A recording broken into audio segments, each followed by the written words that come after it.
Started. As customary, we always begin our meetings with a word of prayer, and I'll lead us in that prayer at this time. Lord, we just thank you for this day that you've given us. We just thank you for the sunshine and the weather that we've been given today. And Lord, we just thank you for the relief of this COVID and all this news of COVID. And Lord, we pray that we're on the downside of this, and this can be a memory in the not too distant future. We just thank you for living in a great country that we live in. We thank you for living in Hart County. We thank you for each one of these guys up here that tries to do the best they can for your community. We just pray that you'd be with our law enforcement, fire, EMS, all these guys, and protect them while they're performing services to protect our community. Go with us now and help us to make the best decision for the people of Hart County. In that name we pray. Amen. Let's all stand for the pledge. I pledge allegiance to the flag of the United States of America and to the republic for which it stands, one nation, under God, indivisible, with liberty and justice for all.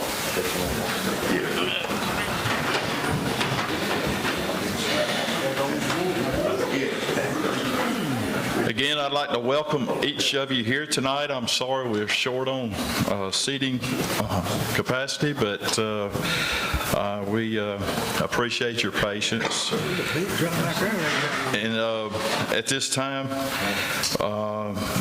we'll need to approve the agenda. Do we have any amendments that needs to be added to the agenda? You got the LME. Yes, sir. I'm sorry. I got several additions if you want to. I got all of them laying on your desk. Under 13C, I'd like to add a proclamation for Pet Partners Therapy that we received a request for. Under 13D, a request from the Sheriff's Office for credit for experience. 13E is a request to use the Long Point Park for the fireworks display for the chamber. And 13F would be the temporary permit for the Hydra Music Festival. And 13G is the roads for LME.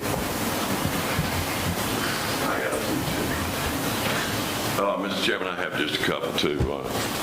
On an executive session, I do need a brief executive session on litigation, pending litigation. On the main agenda, let me just apologize to the board. I have not completed item 12A, the amendment to the land development standards. I've been working on some other matters for the county that have taken my greater attention. The other matter is 12C, the animal control ordinance. I received a copy of of what Mr. Dorsey is suggesting a couple of days ago. I brought my file on that so you can see what kind of effort went into the animal control ordinance over the years. This started back in 1998, and as you know, the state had its own set of rules that came later. At the time, there was a final take on the final adoption of our current animal control ordinance in its first form before there were amendments was back in 2006. And one of the reasons that, this ran from 1998 to 2006, there were a number of concerns that the Board of Commissioners had because there was no state law guide at the time. And then when the state law came out, there were a number of concerns by certain commissioners who are no longer here about the complexity of it and to make it simpler. The sheriff weighed in on it as well, and because at that time, if you remember, there was no animal control officer. All of the duties were devolved upon the sheriff, and it was not the most efficient way of handling it. It was also enforced through action of the magistrate court, and the new amendment caused that to be in the probate court. But the long and short of it, I just feel like I need to get my head around it, and I need to talk with Commissioner Dorsey so we can go forward. We can understand a few of these matters before you actually take it in for a final adoption. Now, I'm not saying take it off the agenda. Mr. Parthane tells me a lot of folks are here to talk about that, and that's fine. But I don't have a product. I don't have tonight a draft that I feel good about handing over to you. Everything that I've incorporated into it's state law already, Yes. and I've cited the code section of where it's coming Yes. from, so I'd still like to go ahead and discuss it. We don't have to take it for a first reading tonight. We can do that later. That's fine. That would be fine. It's Thank something you. that needs to be moved on. Okay, with those, One more. Under executive session along with litigation personnel. And that's all. okay, can we get a motion to approve agenda as amended? I'll make a motion that we approve the agenda with these amendments under new business and under executive session. Second. Okay, we got a motion by Commissioner Dorsey and a second by Commissioner Teasley. Any discussion? All in favor? It's a 5-0 vote. Okay, next on the agenda, approve the minutes of the previous meeting, 4/13/2021. There was one issue that we needed. Under chairman's report, there's a error there. It's 4 years, not 3 years. Right.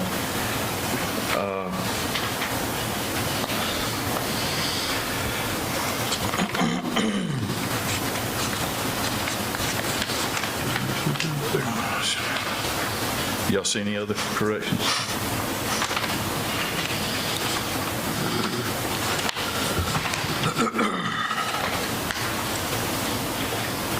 My question was, Commissioner Dorsey moved to table the issue until questions can be answered and City Council vote to provide service.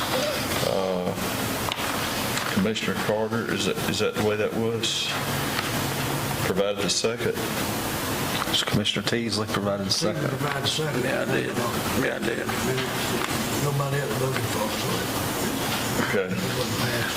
So, and then on down, it's Commissioner Sayre, Commissioner Bennett, and Carter opposed, is what it should read, right? Yeah. Okay. With those corrections, can we get a motion to approve? So moved. Second. We got a motion by Commissioner Teasley and a second by Commissioner Carter. Any discussion? All in favor? 5-0 vote. All right. We did have a meeting Saturday, and we commissioners got together and rode the roads to look at the evaluation of the pavement and what needed to be done on some roads. And we don't have those minutes tonight, but we'll have those at the next meeting and to be read in public. All right. Remarks by invited guests, committees, authorities. Tonight we have Ms. Terry Partain, Executive Director of Chamber of Commerce.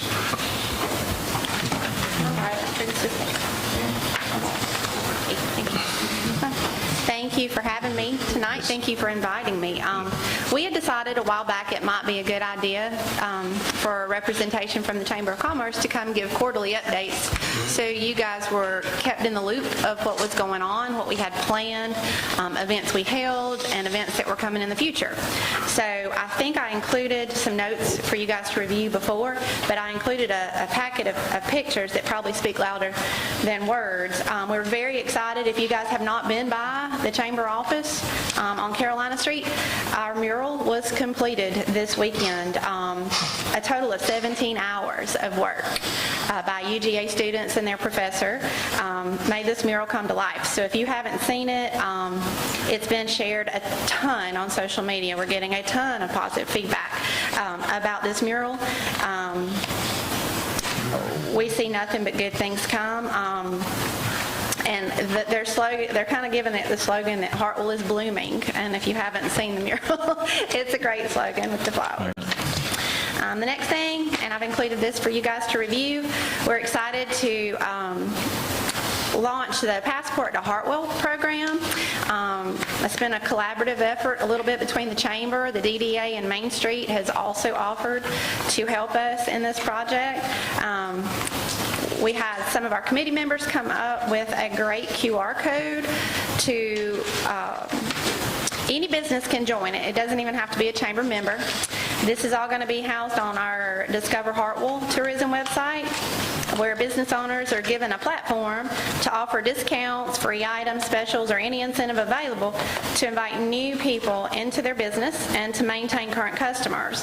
That list will be updated as much as monthly, so you can access the QR code with your telephone, and if there's certain people not comfortable with that, we're going to have some wallet cards, like an Ingalls card, with a QR code they can present. So it's just another way to engage our members and our businesses. We hope to use these to promote any events that we have, like music festivals or fishing tournaments. These QR codes can be handed out in those packets to encourage tourism and spending some time in our businesses in Hartwell. We've been doing our after hours. They've been back in gear. We had a super turnout at our April after hours, which was at Farmers Insurance. A different business or a different nonprofit can house those every month. They happen to be the second Tuesdays of the month, so it might conflict with your meetings. But we had probably 40 to 45 people in attendance. I think people are really happy to be able to get back out and network face-to-face with other businesses in the area. So that's going real well. Our next one's actually May 11th at the Botanical Gardens. So outside, save plenty of room. We have our Cards and Guitars Festival coming up May 29th. That's going to be 10 to 2 around the square in Hartwell. And vendor spots are full. We've had a great response to that. Car registrations are consistently coming in, and they can register up till the day of the show. So we're just hoping for good weather on that event. I'll be attending the City Council meeting May 3rd to request the necessary road closures and traffic control. And you are all invited, every commissioner or the chairman, whatever you see fit. If you want to attend our opening ceremonies at 10 a.m. on that morning, we would love to have you.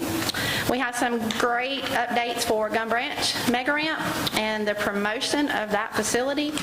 We've made some updates. We've now created a fishing tournament subcommittee with a great group of people who have a genuine interest and experience with fishing tournaments.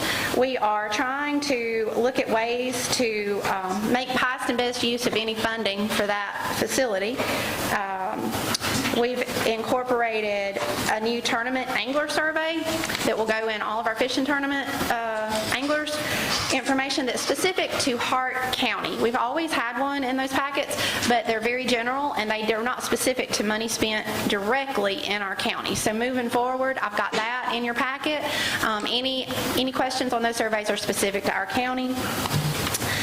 Just from some meetings and some fishing committee opportunities, we've had some improvements already in security, lighting.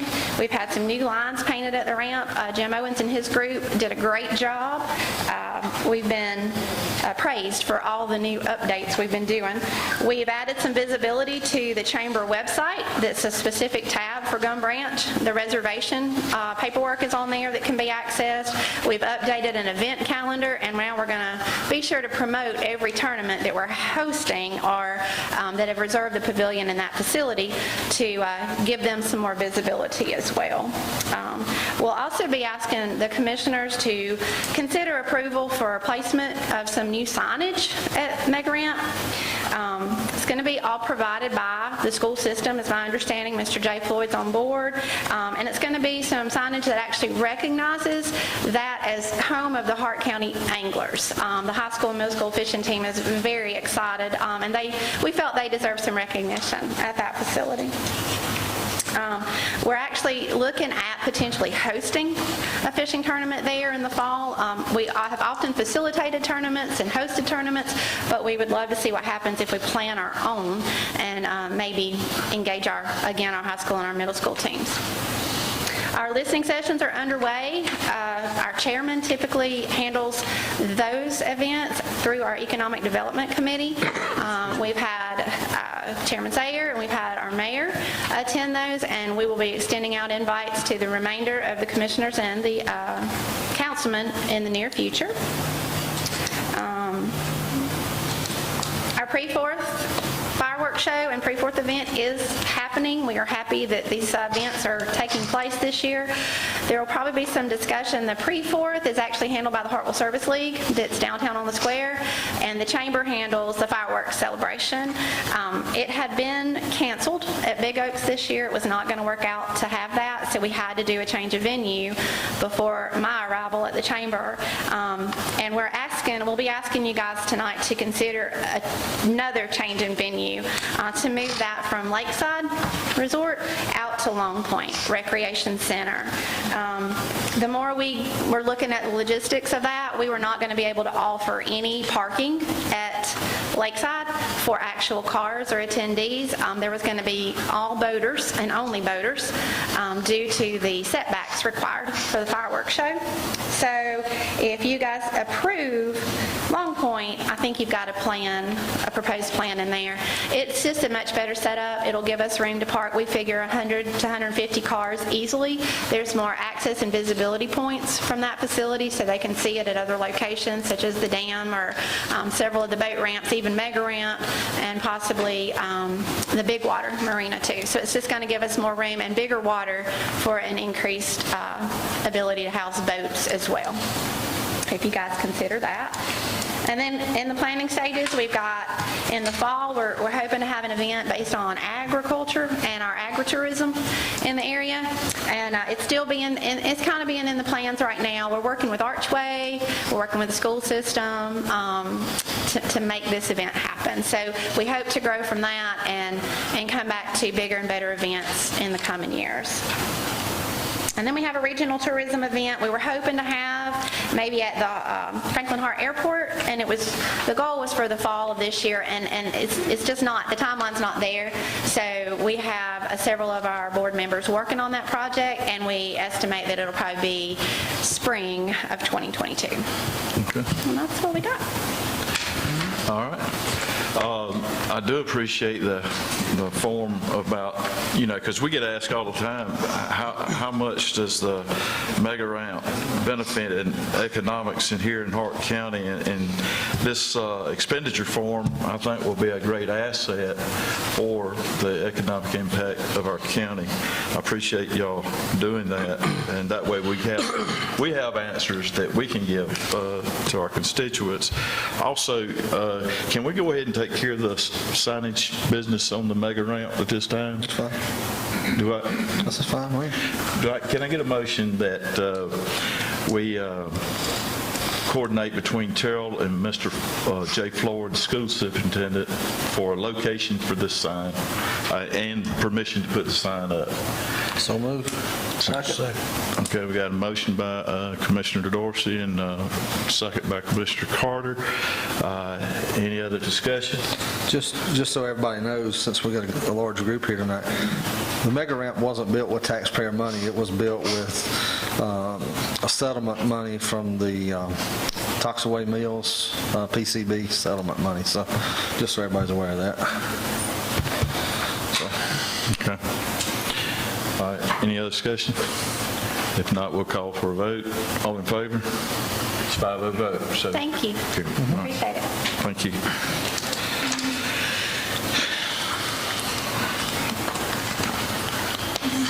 All right, next on the agenda is report with constitutional officers, department heads.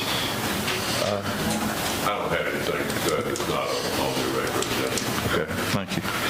County Administrator's report. Just a couple of things we'll hit on a little bit later about the paving, but the paving on the preliminary roads we had is finished. In a meeting, the Saturday meeting, we've selected several more roads. We had a little money left over, so they picked several more roads, and that paving started this morning. So their intent is to stay here until it's completely done and to be gone. Other than that, that's all I have. Okay. All right, as far as Chairman's report, I do not have anything at this time, so we'll go to District 1. I'm all good. I don't have anything at this time. All right, District 2. Nothing at this time. District 4. Yeah, Mr. Chairman, I got several things. I've had some folks ask me about the launching ramp, maintenance on the launching ramp. We need to look at them. They said they're rough, maybe need some grading and gravel, the one that we manage. All of them, or is there a particular one? Well, there was two of them, and then the one at Shoal Creek was a Rocky Ford. The light don't work on it, so we've had that conversation before. Right. I don't know what happened up there, but I don't know either. We don't pay a bill on the light up there, so I'm not sure. I'll double back check on it again, but we got Betty checked, and we're not paying a light bill on the light up there. So Maybe that's why the light doesn't work. I don't want to ask too many questions if it is working. If it ever worked before, I don't want to question it. We'll just fix it. But well, I brought that to us up here at the meeting one time, several, I don't know, last year, year before, I don't remember when it was, but I don't believe there's no wire running to the light. well, let's. I mean, I went up there and looked at it, but I couldn't see where it was wired up either. So.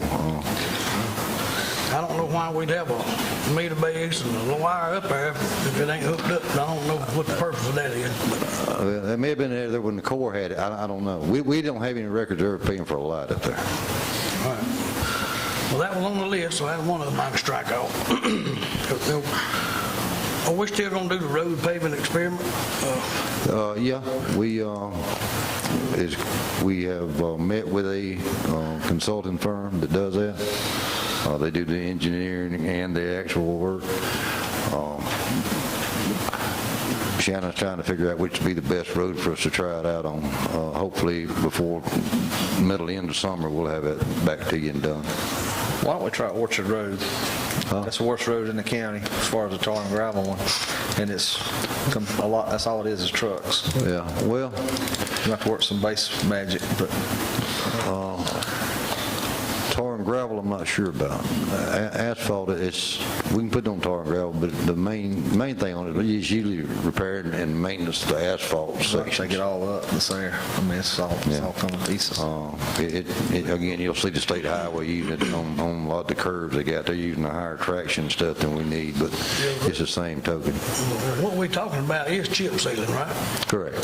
But it's not using pea gravel, it's using a different field, some kind of other rock. The ones I've looked at, you can't hardly tell the difference. Can't tell the difference. And they actually, from all the tests they showed us, they hold their actual color a lot longer than a regular asphalt.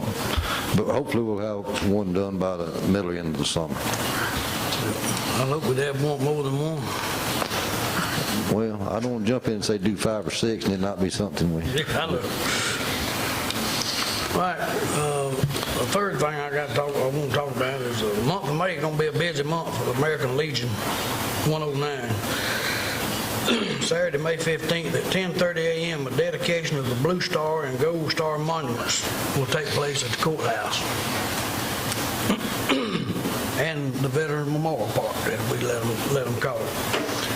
For those that don't know, a Blue Star monument and the Blue Star honor is a family that consists of immediate family members of service member during a time of conflict. And the Gold Star family is an honor no one wants, as it is honoring families of a fallen service member who died in a conflict. And thanks to the United Garden Club, I think they're the ones that sponsoring this and going to do it. All right, American Legion is having their annual golf tournament on May 22nd. Memorial Day weekend, or the Monday after Memorial Day weekend, May 31st at 11 o'clock.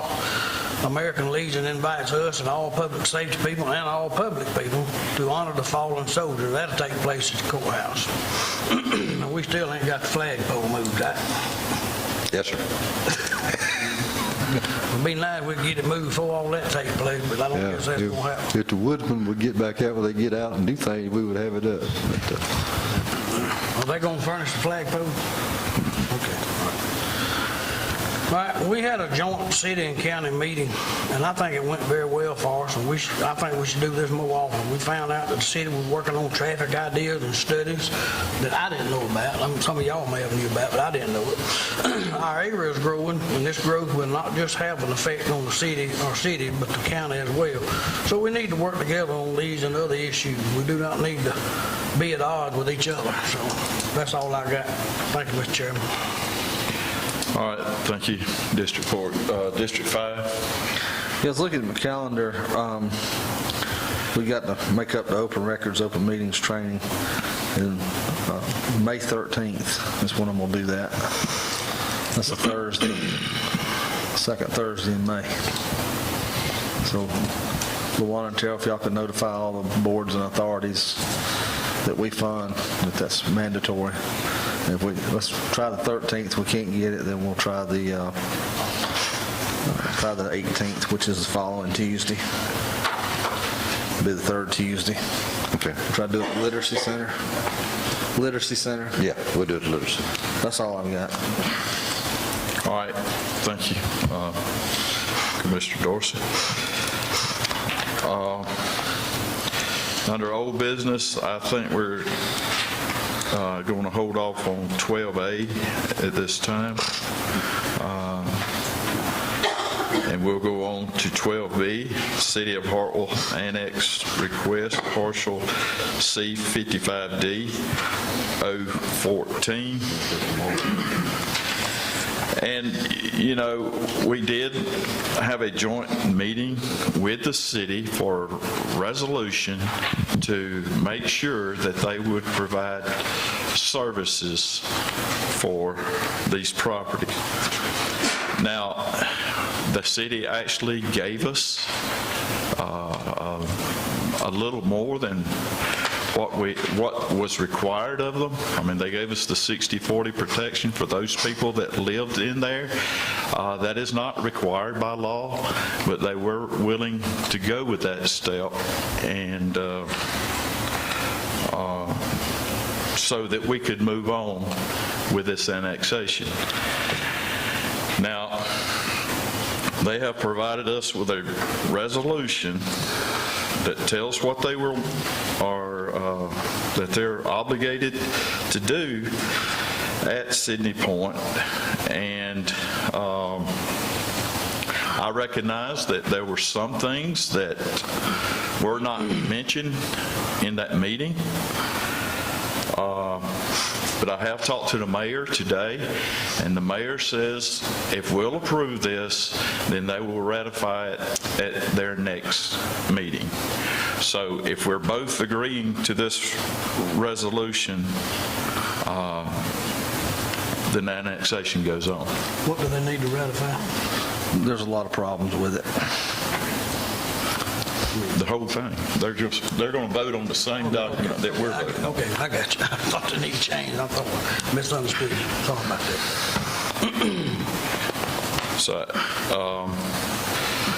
So I open the floor for discussion. Mr. Chairman, I'd like to speak if I may, please. Okay.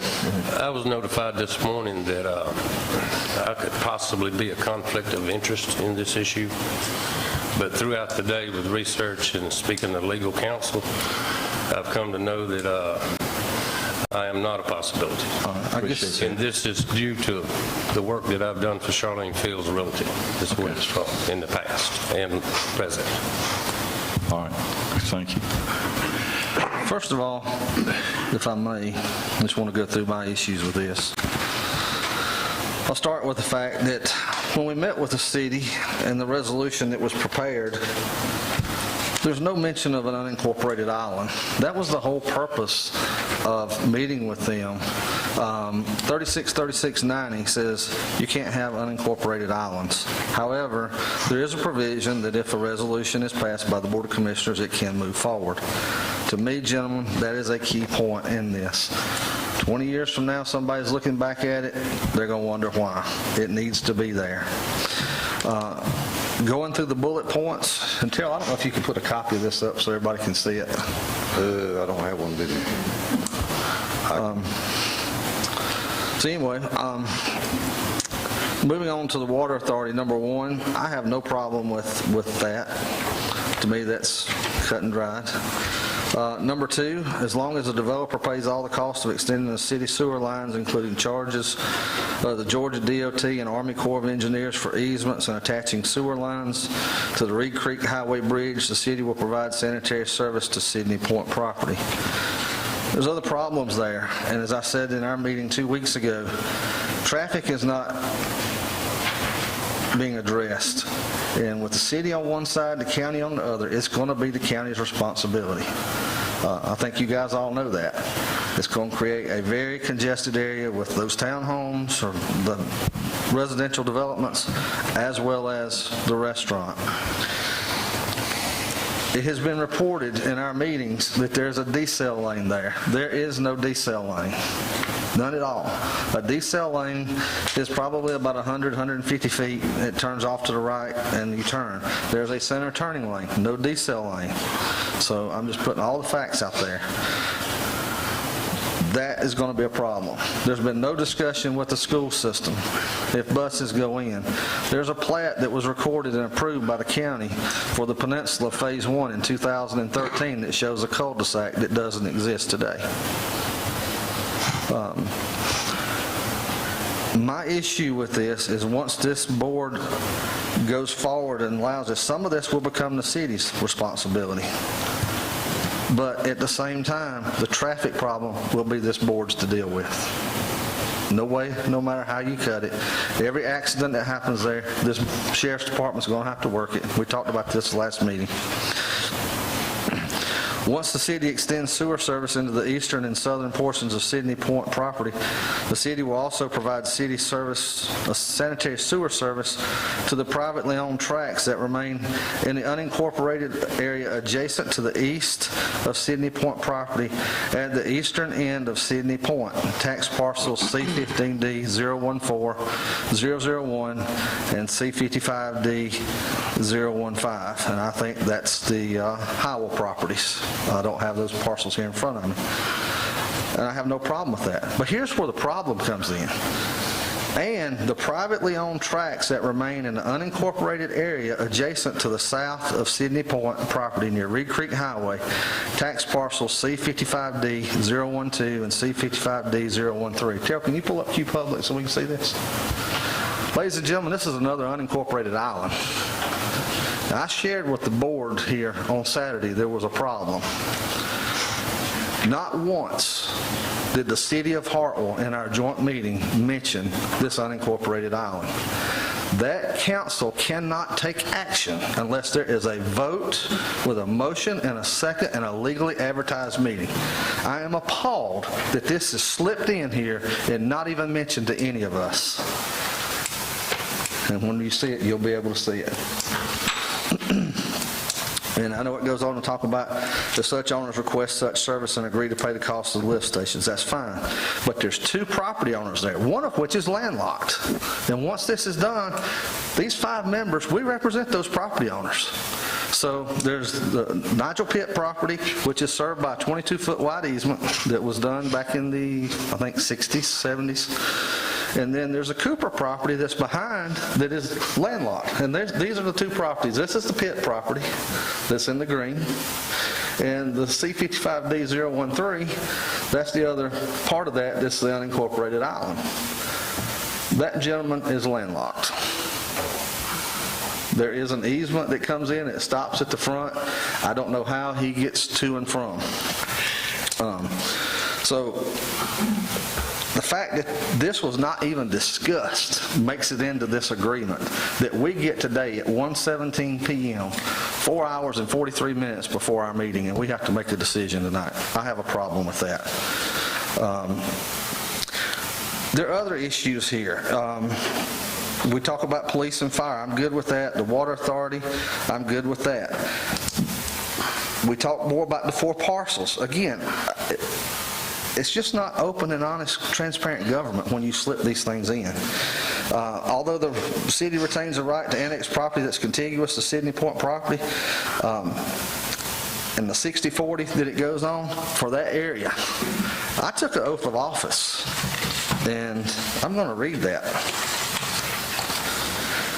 It says, I, Joey E. Dorsey, do swear or affirm that I will well and truly discharge the duties of Commissioner for Hart County in all matters which require my official action, to the best of my knowledge and skill, and I will so act as in my judgment will be most conducive to the welfare and best interest of the entire county. Giving protection in this area is doing it for special interest. It's not for everybody. Every one of us took this oath of office that we would do what's in the best interest of the entire county. That means every citizen in this county. Again, we represent those citizens. And there's a 15-year agreement. The city of Hartwell has said they never use this. They boast about it. We never use it. We never use it. We'll put it in an agreement. Once this annexation is done, the bargaining power of this board is gone. No negotiation power whatsoever. The next thing I want to talk about is this board is going to lose a substantial amount of property tax money if this goes through tonight. This thing was valued at $1,093,292, 22-acre tract. When you look at the property taxes that's paid on it each year, $8,469.08. The tax assessor's office has since put the 15 other lots on the digest this year, so taxes will be collected. If you figure those 15 lots are valued, we'll just say $300,000. That's typical for what some lake lots are going for. Some higher, some lower. You do the math, 15 times 300,000. Anybody want to take a guess how much revenue that's going to be?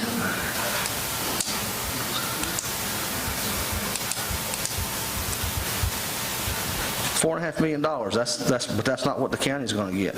So you take 40% of that, it's $1.8 million. Then you multiply that times the millage rate of .019366, $34,858.80. If this moves forward with the city, that revenue is going to be lost. We will lose a net that will go back down to $8,469.08. If we work with the city and get this thing, hopefully, where there's no lost revenue, we need to be made whole. The taxpayers need to be made whole. So my question tonight, are we doing what's in the best interest of the county? Is we all took this oath of office? Or are we in a hurry to prove an annexation that I think eventually will pass, but there's still so many unanswered questions? We didn't discover a second unincorporated island. We didn't even look at it until last week. But my point here is, once the horse is out of the barn and the annexation is voted on by this board, it's gone. It's only going to be, well, I wish we did this, I wish we did that. That's why we have some of the problems we have with annexation today. That's why there's islands that have been annexed that should have never been annexed. This whole process needs to slow down. The cart is 2.5 or 3 miles further in front of the horse than it is. And I cannot, in good faith, give taxpayers money away to the tune of about $26,000. If this were to, and this is only a portion of that 22 acres.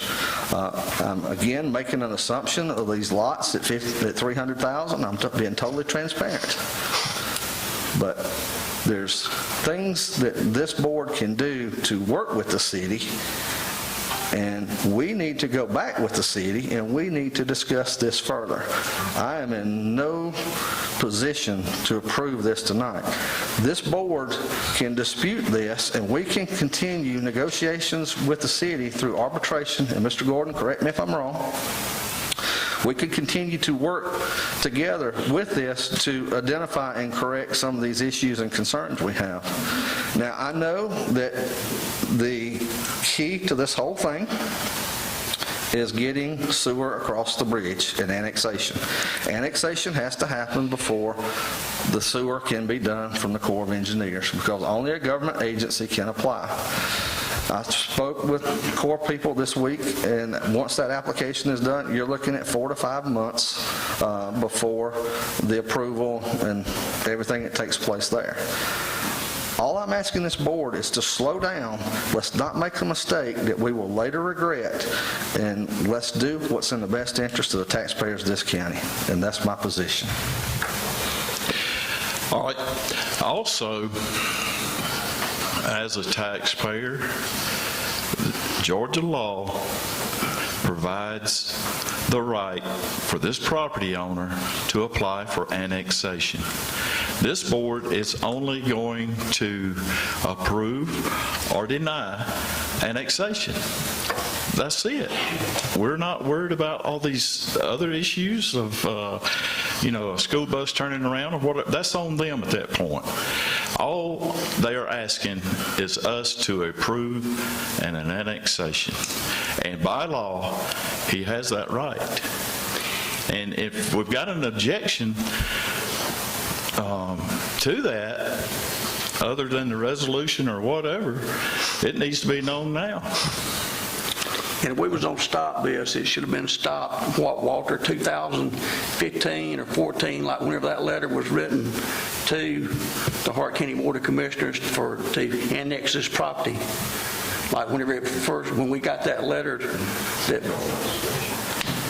Are you talking about the first letter that we got on this property about it being annexed? On Lakeside Exxon? Right. Yes. And if we was going to stop it, it should have been stopped then. That has nothing to do with it. Okay. I mean, this meets the contiguous requirements there. That's over and done. All right. Mr. Howell raised his hand first a while ago. Mr. Howell?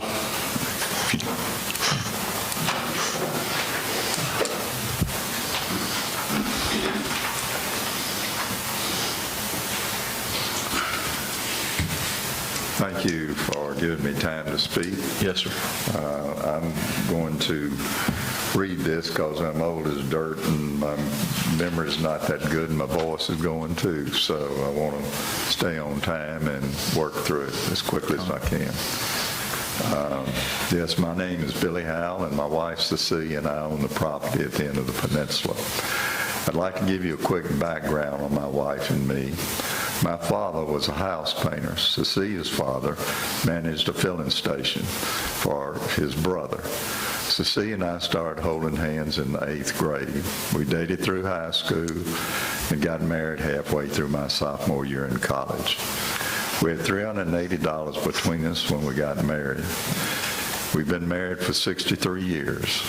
I went to college from 8 to 2 and worked the night shift from 3 to 11 at a lumber company in Memphis. Cecilia worked for a State Farm insurance agent. When I graduated, I went to work for Ford Motor Company and later borrowed enough money to buy an old Ford dealership in Cumming, Georgia. We have 3 children, and at the time we needed to borrow money from the federal student loan program to send them to college. With God's help, we've been successful in business, paid back every dime of everything we ever owed. I tell you all this personal information now so that you can see that we're just everyday people, just like most of you that had to work hard to earn what you had. We have a large family now, and we spent a lot of money 5 years ago to buy our home here to enjoy with our family. It appears now that that might all be taken away from us because of this proposed annexation.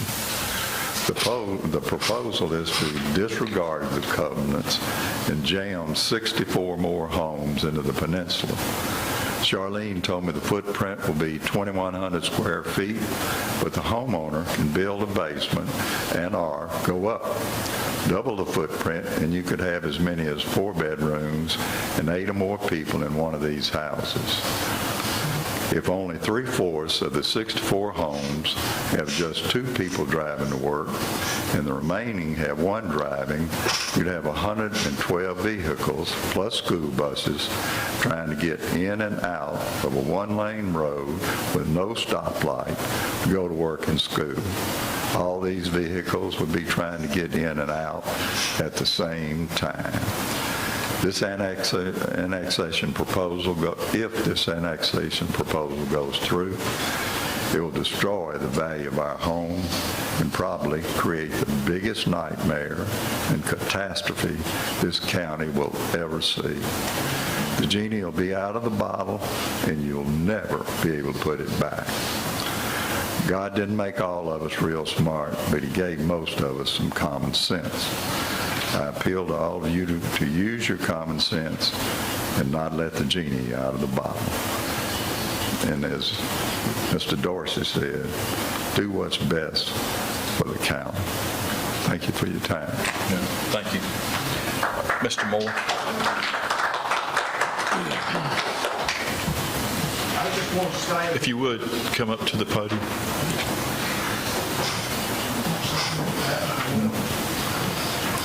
the green deal in the picture that we're talking about being a second unincorporated island, those people had access, most of you on this board, Frankie for sure, and Marshall, you guys knew when we had the business up on top of that hill, and there were driveways coming from each side. And so Mr. Cooper that owned on the other side, and his wife got in a pissing contest, and so he built him a little underground house on the other little piece of property on this side. And my dad would call me and he'd say, come here, let me show you something. Mr. Cooper would be driving his tractor from his wife's place across our property over to his underground house. We never said a damn thing about him. You can't do it. No, you know, why would you stop him from doing that? But the point is, there's 2 driveways. One of them was closed when I built the retaining wall because of the riffraff that was renting the house on the other side. Not a retaining wall, but as tall as 31-foot concrete, poured concrete wall, and that was under construction in 2004 when I got a call from a doctor in Athens telling me how serious my mom's sickness was, and I went out on top of that hill. We owned it all, Billy. I went out there and I went up on top of the hill. I just put the new entrance in 2003. I was told that if we didn't put it in then, it was grandfathered, but if I ever sold the property, they couldn't put an entrance in. So I spent a hell of a lot of money building that entrance. We paved the road in the fall of 2003. I remember because we had a Georgia-Clemson football game, and I had people come to the game, and I made them drive down the side of the field and not get on my new road. The green parcel there is owned by Cooper's grandson now. And at one point, Nigel was pissed at me, as was Peggy Hale. It is what it is. If it's not a lie, you can say it. So it's the way it is. So when Thurston Vickery's son decided to sell that little piece, he listed it with Peggy Hale, who was all in my face, and Nigel was pissed at me because I just fired him from a project, and so he bought that little. Peggy was advertising it as an ideal spot close to town for a mobile home. Well, the ones of you that knew my dad, it would have been no way in hell we were going to put a mobile home coming up the street to our peninsula. My dad never saw that new entrance. I did that myself. My dad never saw the house that Billy bought is the 3rd house. The first one was built in 1978 and 79 by Jerry Turner and Harlan Martin. When my dad died in 93, my mom was afraid to be out there by herself. So we built her a new place in town. My dad would say Jerry built it, we were creating a monument to our ignorance because we spent about $1.5 million on Athens Street. We had $150,000 in the lot before we ever started the house. And then to make me look even more stupid, I guess, in 2004 she died, and in 2008, Brenda, my secretary, and I sat across the street in Bill and Sherry Griggs' yard in lawn chairs and watched bulldozers tear down a $1.5 million house. Would I do anything different? Hell no, because the banks would have taken it from me. So I wouldn't do a thing. I wouldn't do anything different. The point is, that little unincorporated island you're saying right there, that fella has access by me. His father, Larry Cooper, I called him when I was aggravated at the attack dogs that were in the little property on the other side where the concrete wall is. I called and asked if he would sell that to me, either side, and he said no. What he was waiting for, I know, was to take advantage of whatever we did on that peninsula. My dad started up in developing up here in 1964. He always said it was the best piece of property he ever had. He didn't know what to do it, so he wasn't going to do anything to it. He built the house fully recognizing that if a developer came in to buy the peninsula, the house would be inconsequential, as nice as it may be now. But it's the third version. My mom didn't see the new version because in 2014 it flooded, and that's about the same time that I found out I had non-Hodgkin's lymphoma, flew to Houston and stayed 4.5 months, came back, and in January of 2015 put Jerry Turner, Chuck's dad, back in the house, and he built it for the third time. They were just finished in August, and I had gone tour of homes. Cecilia came in to see the house. They had 6 other houses. They weren't interested in any houses, but she called Billy. I'd never met either one of them, and told him he needed to come see that lot. Nobody is prouder of that lot that they have where their house sits, nor where my volleyball lot is, than I am. I don't see this as being a disruption. Traffic-wise, that's bullcrap. There is no way. Go down Dolo City Hall at the condos down there, 8 or 10, and multiply it by 4, and 5, whatever. We're not talking about getting the people that, quite frankly, the money that they're paying me for the property. Billy, you say that if this happens, it will destroy your value. If it doesn't happen, it destroys my value. And this is the one piece of property that my dad said was the best on Lake Hartwell, and he developed several thousand acres. Joey, you live at Eagle Lake. That's our development. I'm not in the subdivision, though. Well, you're a part of that development.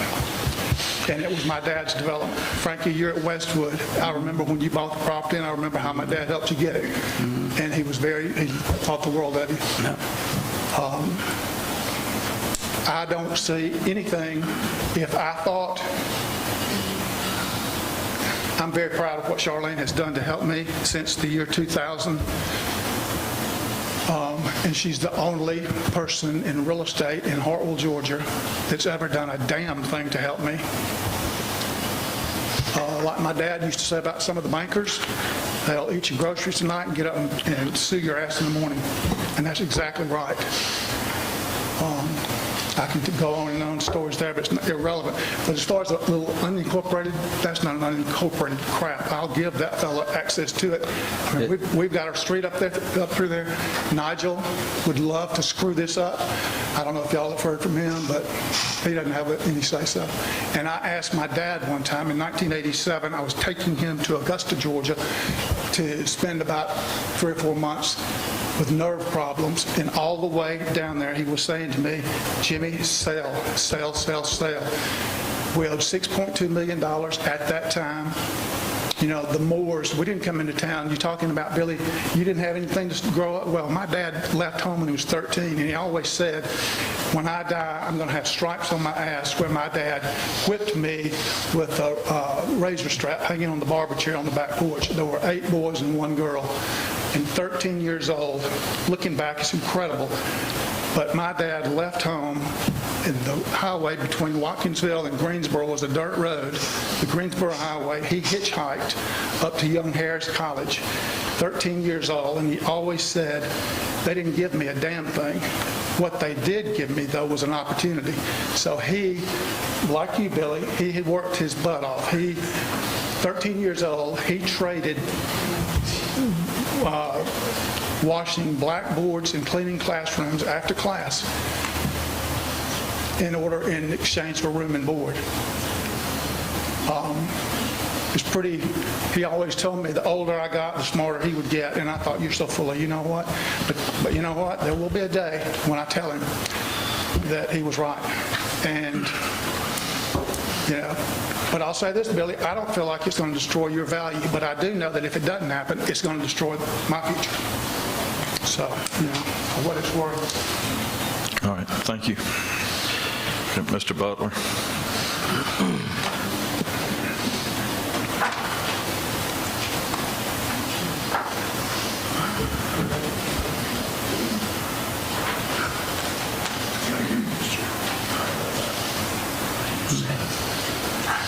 Thank you, sir. Thank you. Thank you,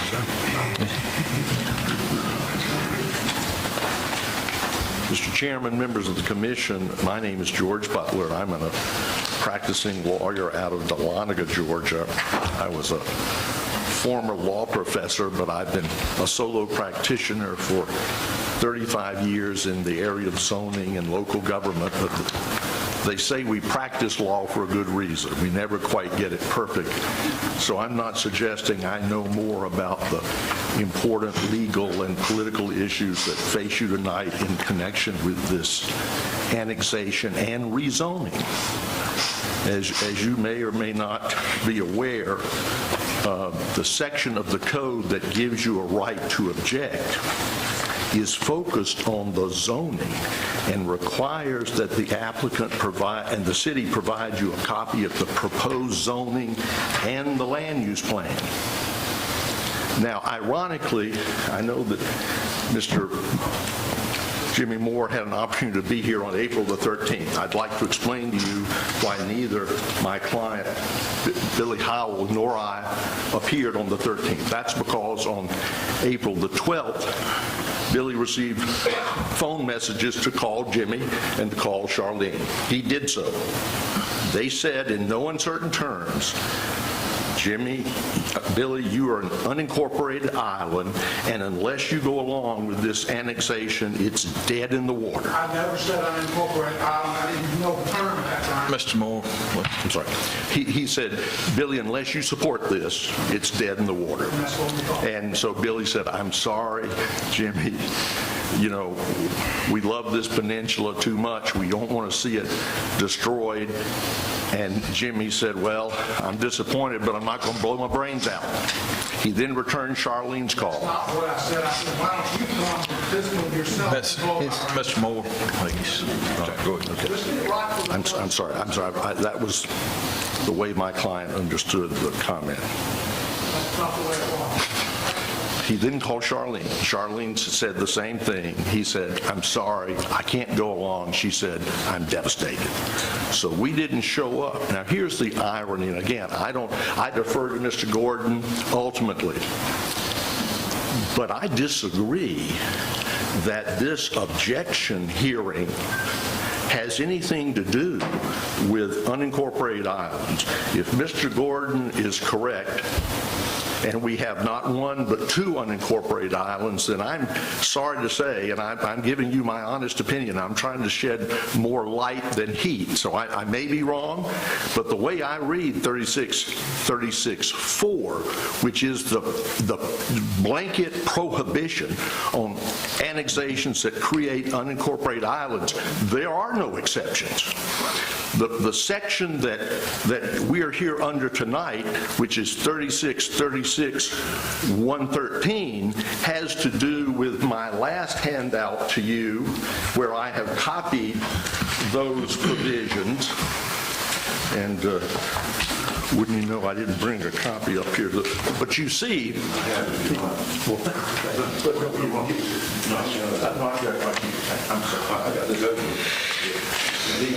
but I've copied on this last handout, I've copied the two provisions that precede 113. And 113 says, after 111 and 112 have taken place, which is the city notifies you that there's an annexation, that, as the chairman says, otherwise, under the 100% rule, Article 2, you would think that there'd be an automatic right to have the annexation, but even there, they have to say there's an annexation, and they have to give you the zoning and land use.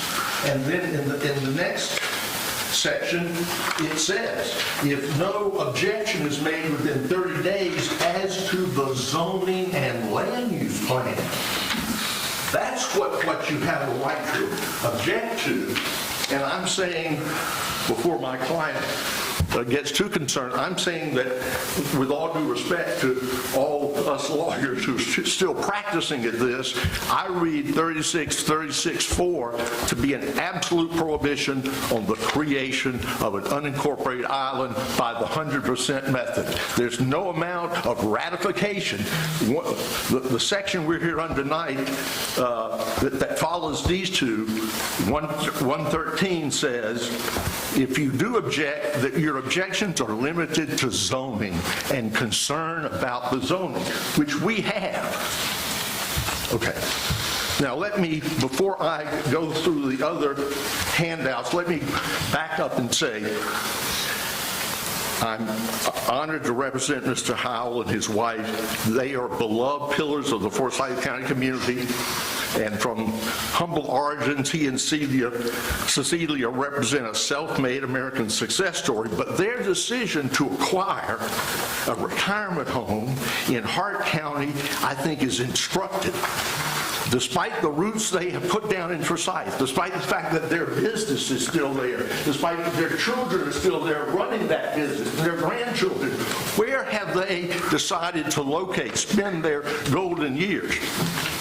And despite having a beautiful home on Lake Lanier, they concluded that Lake Lanier has lost its luster. Trust me, that is the truth, because Lake Lanier is overrun with jet skis and boats and noise, and you know how noise travels over water. So they looked all over the state and chose to invest in the relative serenity and tranquility of Lake Hartwell, a gem.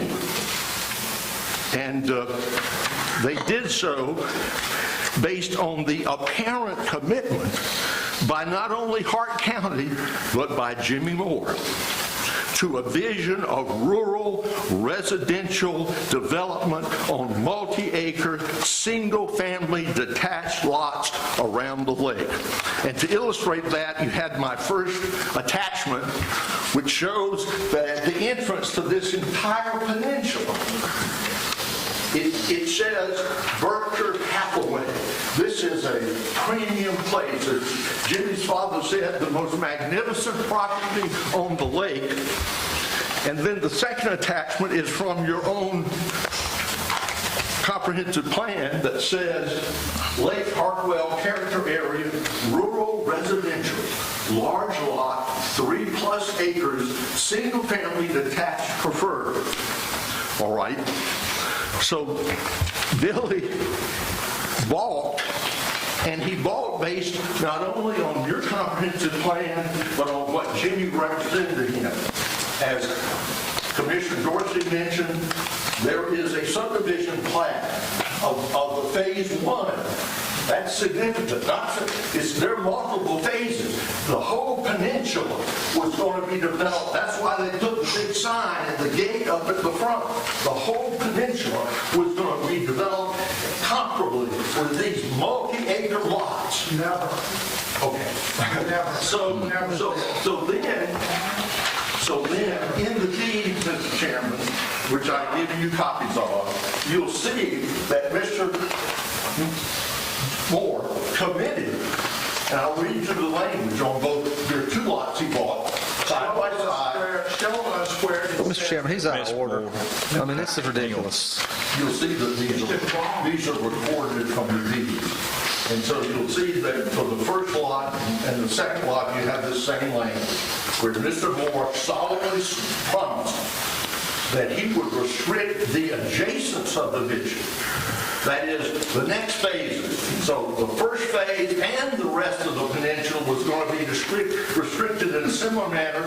Here you have these covenants, but also, Mr. Chairman, this included, these were sold by reference to the subdivision plan. If you look at this, the deeds and the subdivision plat show that Sydney Point Drive is a private drive, and he has a perpetual easement over the entire drive that can't be, under the law of Georgia, of course, property law. That easement can't be relocated without Mr. Howell's permission. So what did Jimmy Moore and Charlene do when they went into the city and said, we're invoking the 100% method, and here is our zoning plan? Because they have to present their zoning plan as part of the annexation, because zoning tends to be the biggest source of controversy, and that's why this hearing is supposed to be developed only to zoning, since you can't have unincorporated islands. Period. End of story. And so what did they present?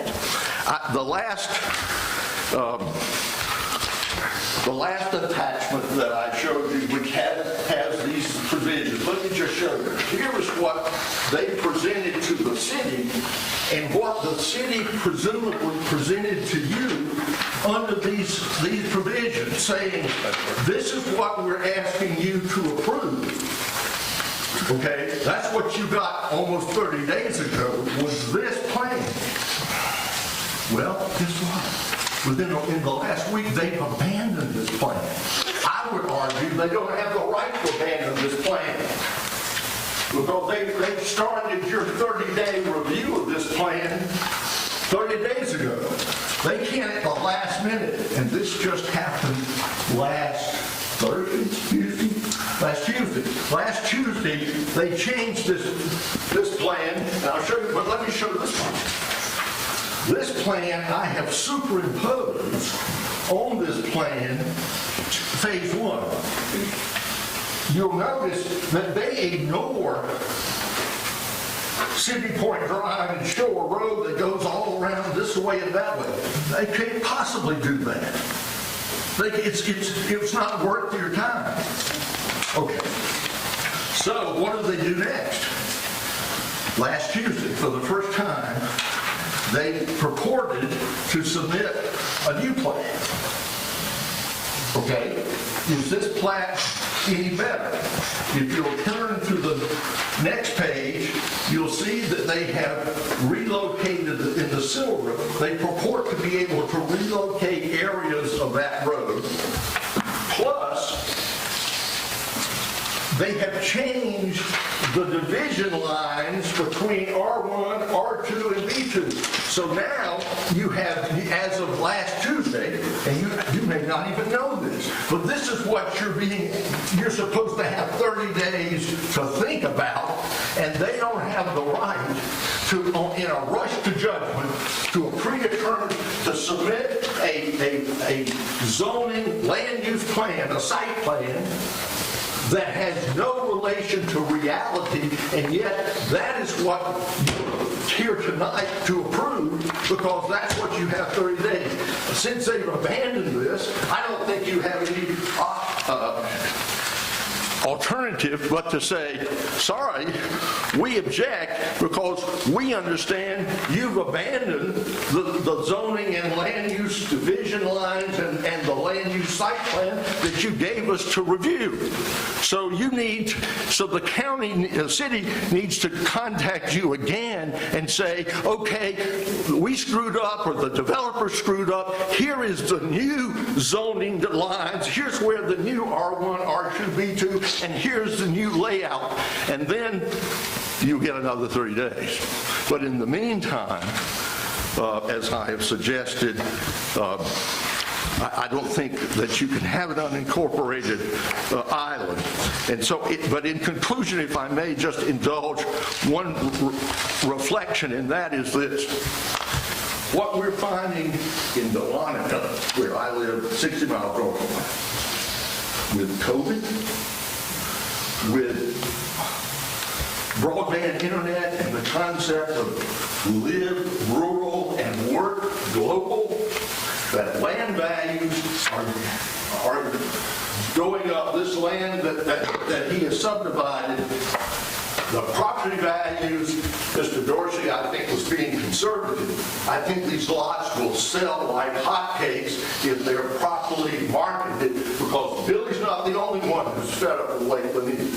And I think this is your golden goose, the tranquility and the don't be lured into killing the goose that lays the golden egg and abandoning your Lake Hartwell character area commitment to rural larger acre lots, so that, thank you. All right, thank you. Mr. Gordon, could you address some of the issues that he's... Marshall, let me say one thing, please. Okay. Go ahead. At the joint city and county meeting last week, that new proposal was starting at I'm sorry, that wasn't city council, that was the city zoning people.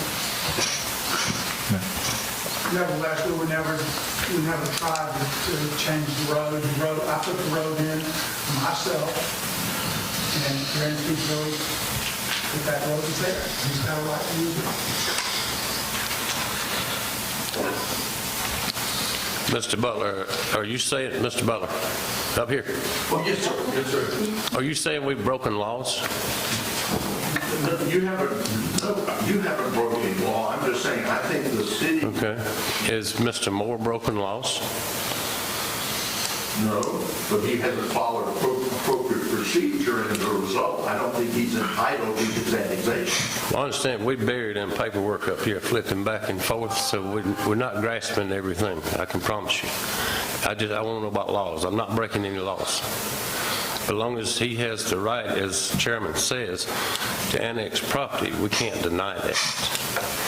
And as Mr. Dorsey said, his numbers are right down there. We will lose tax money for a couple of years, but then that $34,000 will go back to $250,000 to $300,000 within 3 to 4 years once it's developed now. If this site plan you just showed us with the houses I looked at, those taxes, I don't know what it would be. I'd have to get with the tax assessor's office, but that number will go into way up in the hundreds of thousands with that many units. That's not necessarily true, because the first year that this goes on the digest, it'll go on it for what it sells as a whole. It won't go on it for what it's divided up as. Whatever it is, January 1st is what it'll be. I understand that, Commissioner, but I'm saying down the road, I mean, it's an investment over the fact about the matter that there is an unincorporated island, the law is very specific about that. Well, I understand, but as long as no laws have been broken, I don't like... It prohibits an unincorporated island. Unless the city will service it in the city. We have to pass a resolution, okay? And what's been provided to us, the city didn't vote on. I think you will agree with that. You were there. There was never any discussion, tell me if I'm wrong, on the Pitt property or the Cooper property. Was it ever mentioned? Why would it be? It's not important. Okay, yes it is. It's an unincorporated island. It's not. Okay, it is an Okay, all right, let's go. Mr. Gordon, can you address the issue of unincorporated island and provisions? Well, let me start with a different one and say that I was unaware until now that the plan had changed from what had been originally submitted to the city. And I still don't know that personally. But as my colleague, Mr. Butler, soundly believes, it's different. That it's something that was changed about a week ago. I do think that at a bare minimum, that should provide the county with a new clock of 30 days. And believe me, I want more than probably anybody else in this room for this horse to be finally put to rest. But if there was a change in plans, then I think it needs to be resubmitted to the county by the city. On the issue of unincorporated islands, I think Mr. Butler and I disagree. The law is clear that they are prohibited, but it appears to me that the subsequent part of that law does provide that the county can request services by resolution. And as a practical matter, if the county made that request, there would be no reason for the provision for a county to make the request if it was blanketly prohibited. Wouldn't matter then. It would just say just that it is blanketly prohibited, don't do it. And as I read that component about the county passing a resolution to ask or compel the city to provide the same services to everybody, that seems to me to provide an exception to the prohibition on unincorporated islands. Now, I will also say, not that I represent the city, but on the city's behalf, they take issue with me that these are not unincorporated islands. And I think a couple of y'all may have heard that in the meeting between the city and the county. That was very novel to me, that you could have something that was clearly surrounded by other governments' jurisdiction that would somehow not be an unincorporated island. I mean, it certainly appears to me that it is. And I do think that there are these other ones which, if I understand it correctly, they would also be unincorporated, but the city could offer the same services. The people don't have to take them, but they would have to be offered by the city. But then get back to the fundamental concern I have is if the plan changed, I think y'all are entitled to a new period of time to evaluate it. Now, I can't say for certain that it has. Y'all have seen documents maybe that I haven't, and I'm going from what Mr. Butler says about the plan that was presented originally. I remember what that one was, but I don't believe I've had the benefit of seeing a new plan that came up later. And if that is correct, then I do think the city, as a matter of courtesy, if not law, should certainly resubmit it. I know that doesn't help you any. I'd like to see it again.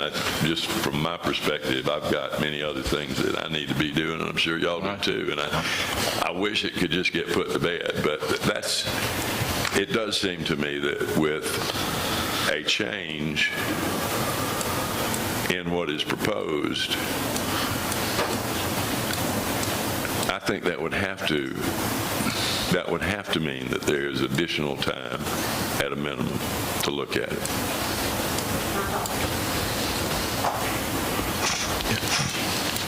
Now, again, I don't know if it's changed or not.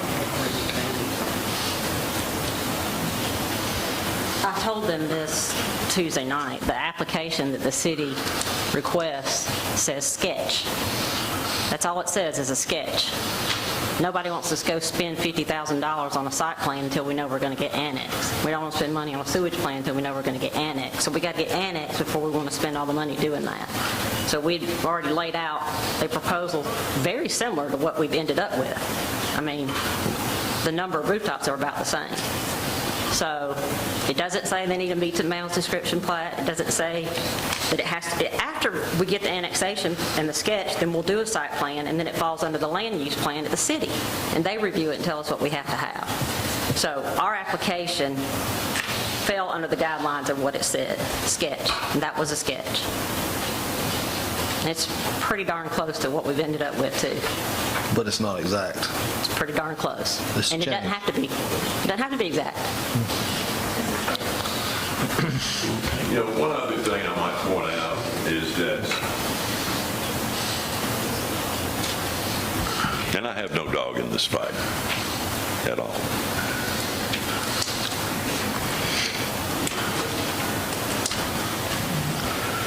But it does strike me that if Mr. Butler's reading of the law is correct, that there's an absolute prohibition on unincorporated islands, then that could certainly very easily form the basis for a lawsuit seeking an injunction against the city from going forward with this project.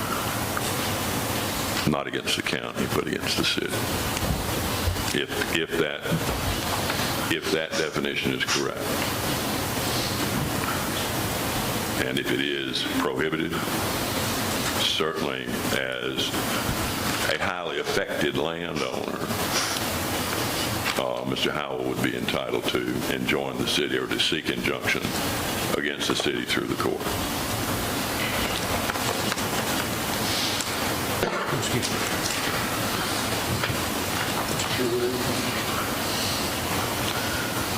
All right, any other discussion? Okay, go ahead.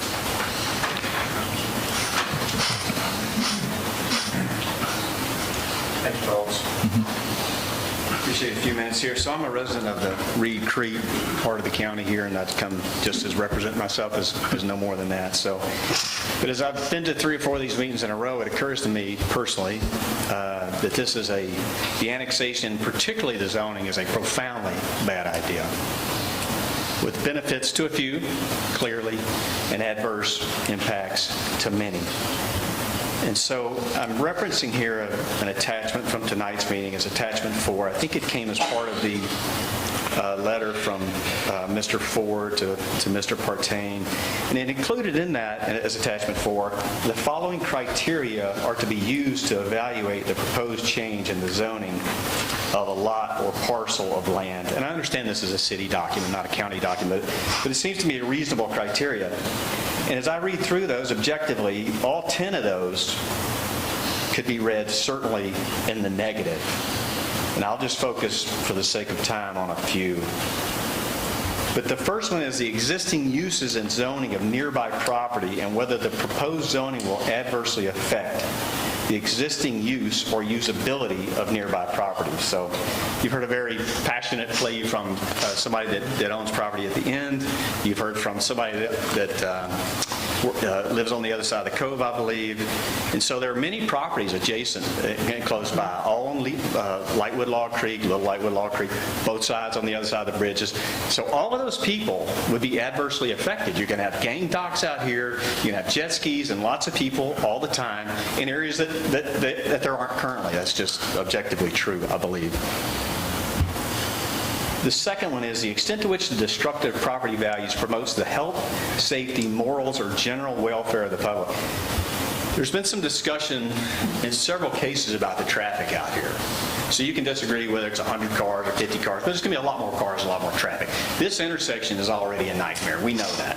And so people like me out in Reed County, at Reed Creek, and all over the county depend upon the Reed Creek Highway and Highway 51 to get access to and from Hartwell all the time, right? And so in addition to the long-term detriments of the traffic flow, the near-term detriments of relocating sewage and all that stuff is a nightmare. Remember when the thing washed out here a couple of years ago and we all went around that for a year or whatever it was? This is going to be a nightmare. And so clearly there's safety implications and general welfare implications.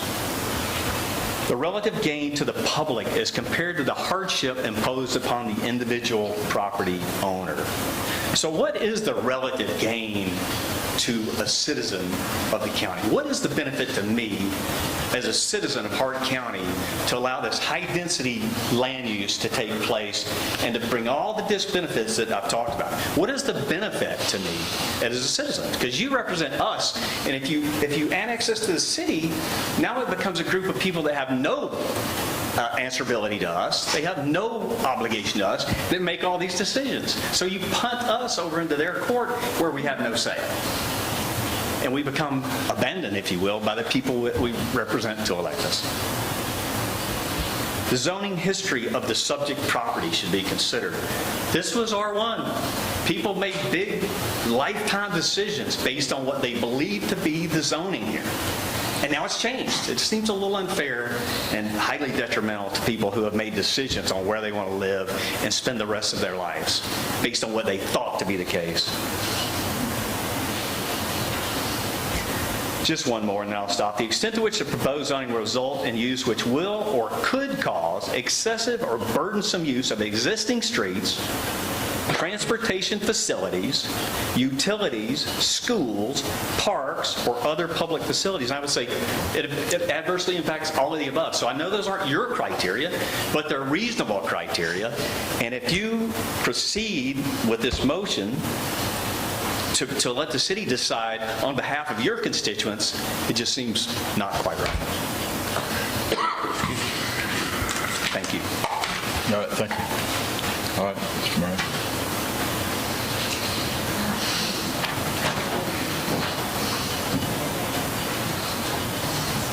At the risk of being redundant, I shorten this. Marshall, you know that I spoke at the zoning committee meeting last week. And let me just get one thing out of the way, because I do want to thank the Moore family. He listed off a couple subdivisions you know about. Back in 1997, I think this was the full list, Jim, you maybe not, but Addis Point subdivision, Carter Point subdivision, Carter's Ferry subdivision, Chandler's Ferry subdivision, Deans Point subdivision, Dobbs Landing subdivision, Eagle Heights subdivision, Eagle Lake Estates subdivision, the Future Wood property, Hidden Point subdivision. I'll come back to that in a second. It's all the properties that the Moore Investment Company owned. Well, I'm just reading through the deed, the warranty deed, Mr. Moore, that's all. My point is, it's exhaustive. It's a great list. I said Hidden Point subdivision, Hillendale, it goes on, the list goes on. I mentioned Hidden Point subdivision because 20 years ago in September, that's where I chose to live. We bought a house in Hidden Point subdivision because of the beauty of that lot, its access to the lake, and the rural location. Exactly the same reason that the Howell family bought their lot. So, excuse me, Jim, This is ridiculous. So I just wanted to say a couple of things. First of all, you all talked about earlier in the meeting, but to Mr. Teasley and the rest of the board, thank you for the road maintenance work you guys do. You got out to that Hidden Point subdivision, fixed some long-standing chronic problems, and I appreciate the work you guys do. So in the city's comprehensive plan, it says one of their top objectives is to identify and put in place the prerequisites for the type of future the community seeks to achieve. Prerequisites might include a plan for infrastructure to support direct new growth, ordinances and regulations to manage growth. I'm not sure where the city is on those, but I think those are all pertinent to this, how this annexation would be managed. The county's comprehensive plan says for a vision, Hart County, Georgia is a proud lakeside community dedicated to its rural agricultural heritage, where we prioritize service to the community, the wise stewardship of Lake Hartwell and all resources, and a commitment to our rural character. So I have to agree, Mr. Dorsey, with the points you raised. I happen to have adopted with the Corps of Engineers the boat ramp at the Exxon and all four corners of that bridge, and I clean up that area for the Corps about once a month. It's a mess. And you're going to bring 100 cars more a day there. That boat ramp is going to get more traffic from the people that come down from the city. You're going to have school buses trying to turn out. If the Department of Transportation doesn't put a traffic light there, I will be shocked if that's the plan that they ask the state to do. There won't be a traffic light. But you're going to have hundreds. Maybe. I'm sorry? Roundabout, maybe. Yeah, but there's going to be hundreds of cars that join that intersection where it's already hard to get in the Exxon and get up the hill, make a left turn when there's no deceleration lane, and you know the problems there. So I don't understand, by the way, I don't know if I said it, my name is Alan Brown, I live at Hidden Point. I don't understand why the annexation is consistent with the city and the county's own vision for how to be a steward of Lake Hartwell. I can't see how the plan to annex is necessary or how it's consistent with that collective vision to preserve our scenic beauty as a proud lakeside community. Another little story, for the last 2 weeks, I've been working with some friends of ours that are moving up from Tallahassee, Florida. Very dear friends of ours, they want to live near us. They looked a long time to find a lot like the lots that were once available in Sidney Point. That much property, good view of the water, easy access to the water, low traffic. They did find something, but it wasn't in Sidney Point because those 15 lots weren't available at the time. I think that the plan is likely to be non-compliant with state guidelines. I don't know that for a fact. It is going to add hundreds of cars a day to an already congested area like we've already talked about. And I like driving into the city. Frankly, I'm in your district, and half of that district is probably on the other side in the Reed Creek area. A lot of us come into town. I love what's happening in town, but I also love being able to get out of town. I hear you, brother. Right, and I'm not going to be able to get in town and get out of town with that mess that's added here. So I had made the same notes that my brother-in-law, Mr. Kearns, had made about the annexation requirements for the city, and encourage the county to maybe consider those. But I think it will definitely add traffic, so it's going to affect the usability of nearby property. Yes, it's going to diminish property values. You know, Mr. Butler showed you the estate subdivision, the kind of cachet associated with that subdivision that will be gone. I don't see how it promotes health and safety and general welfare for the public. So I would just ask you all to consider all of those things in the fact that I am a county resident asking you not to approve this annexation for reasons that will affect county residents if you do. Thank you. Thank you, Alan. All right, Mr. Long. Just to kind of be clear about Hidden Point, my dad developed that. I think it was 31 lots originally. And if you all know where you're going down the old Andersonville Highway, Hidden Point is off to the right, straight on down the road to the left over there. There's an area called Viewpoint. It was 100 acres that we owned, but it was redlined.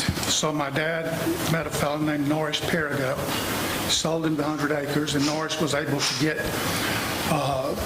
community boat slips.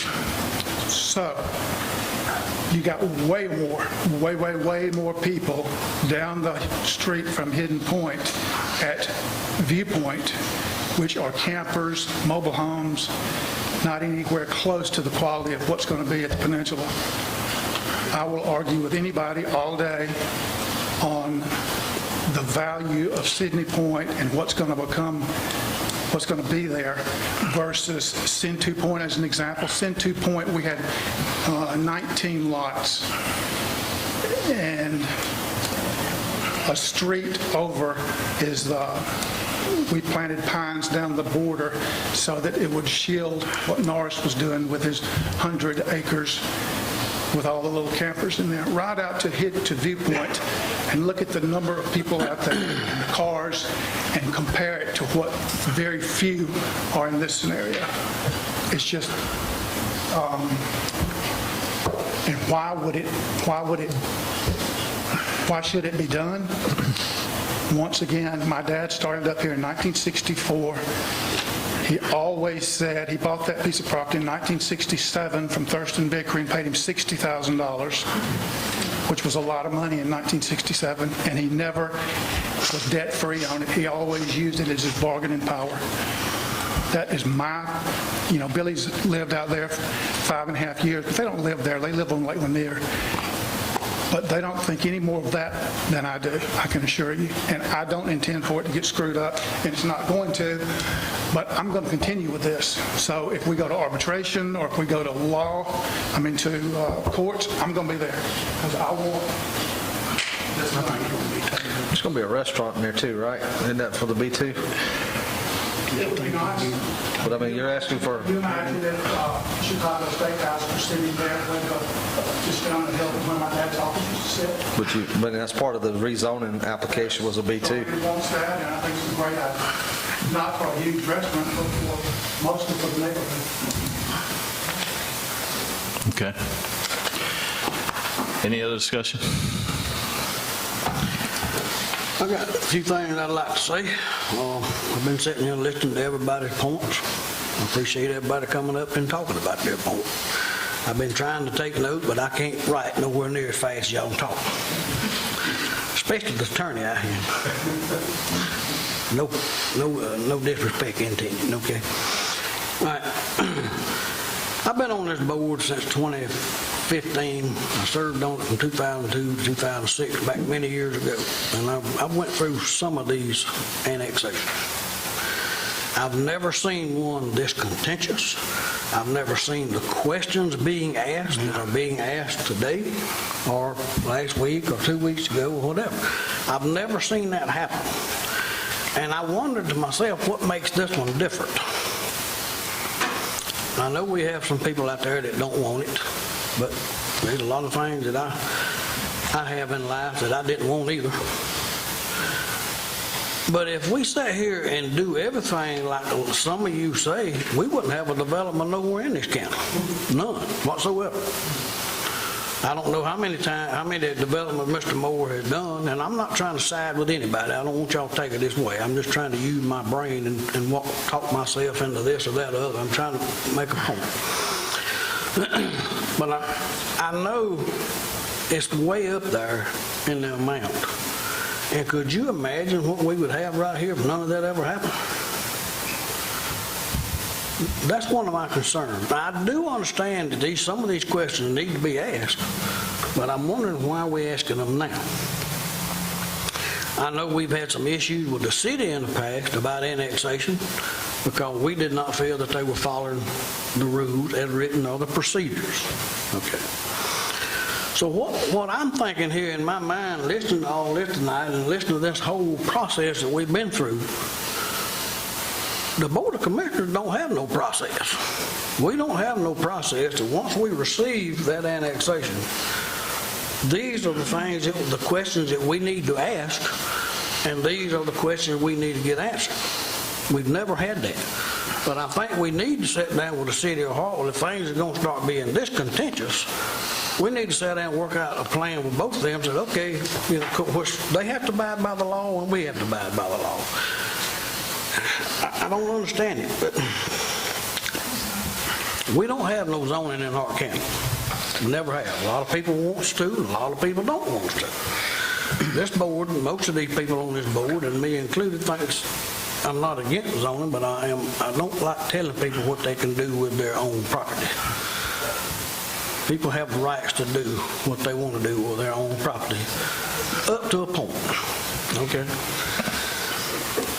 But there again, I don't know why all of this has become so contentious because, the county has very little power over annexation. The comp plan was mentioned several times tonight, and I helped build that comp plan. And by the way, it's getting pretty close to start doing it again.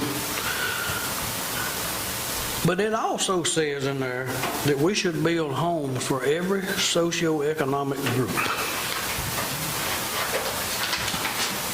I know what you said in there about 3 acres preferred, well, that's good. Some people are lucky enough to get 3 acres, but there's a lot of people that couldn't afford a home on 3 acres of prime lakefront property, regardless of how much money you got.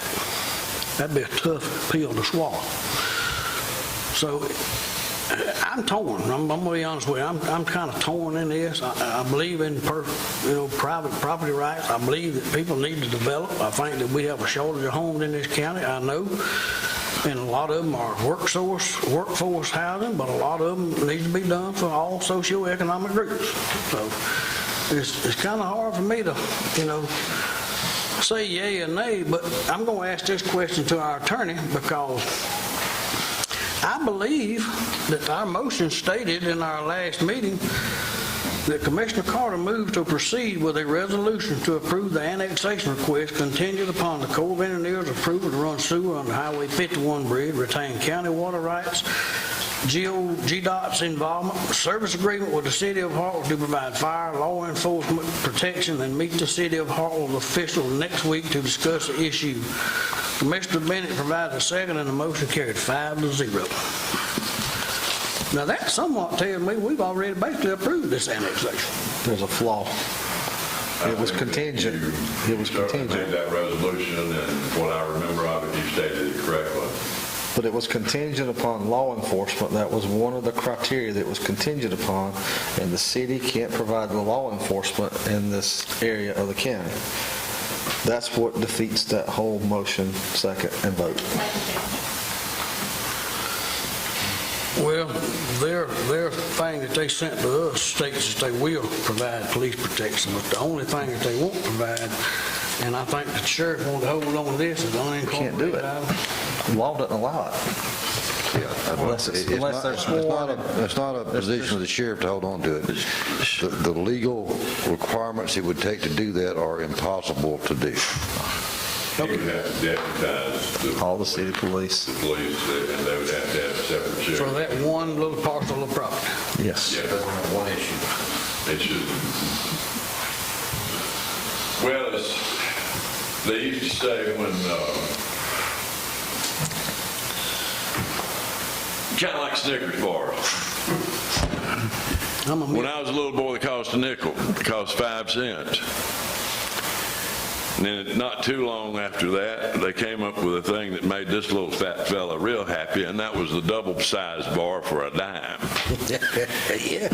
That gave rise to a saying, too much sugar for a dime. That's kind of the way I look at that, the sheriff's circumstance, law enforcement. It's just too much sugar for a dime. Okay, so who is going to offer the law enforcement services to those unincorporated? The sheriff would have jurisdiction over the unincorporated islands. Okay. Well, I Will it thought be difficult? I mean, will it be an unusual thing? Yes, I think it will. Will it pose some potential problems? Indeed, it will. I don't know if y'all remember, but it's probably been 10 or 15 years ago now. The telephone company had a truck to catch fire right out near the Mexican restaurant, La Cabana. I think that's that one. The one on where Old 29 branches off, and near McGee Heating and Air. Now the truck caught fire. They called the fire department. The city responded to the call, came out with their fire truck, saw where the truck was, and turned around saying, this is not inside the city. And that was a tragedy. Mm-hmm. Now, were they following the law? Sure they were. Sometimes things just happen.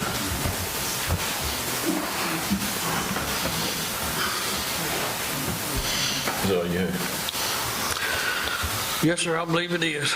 But I'll tell you right now, if we're going to have any more annexation, we need to sit down and come up with a plan. This is crazy. Well, the law is very specific. I understand.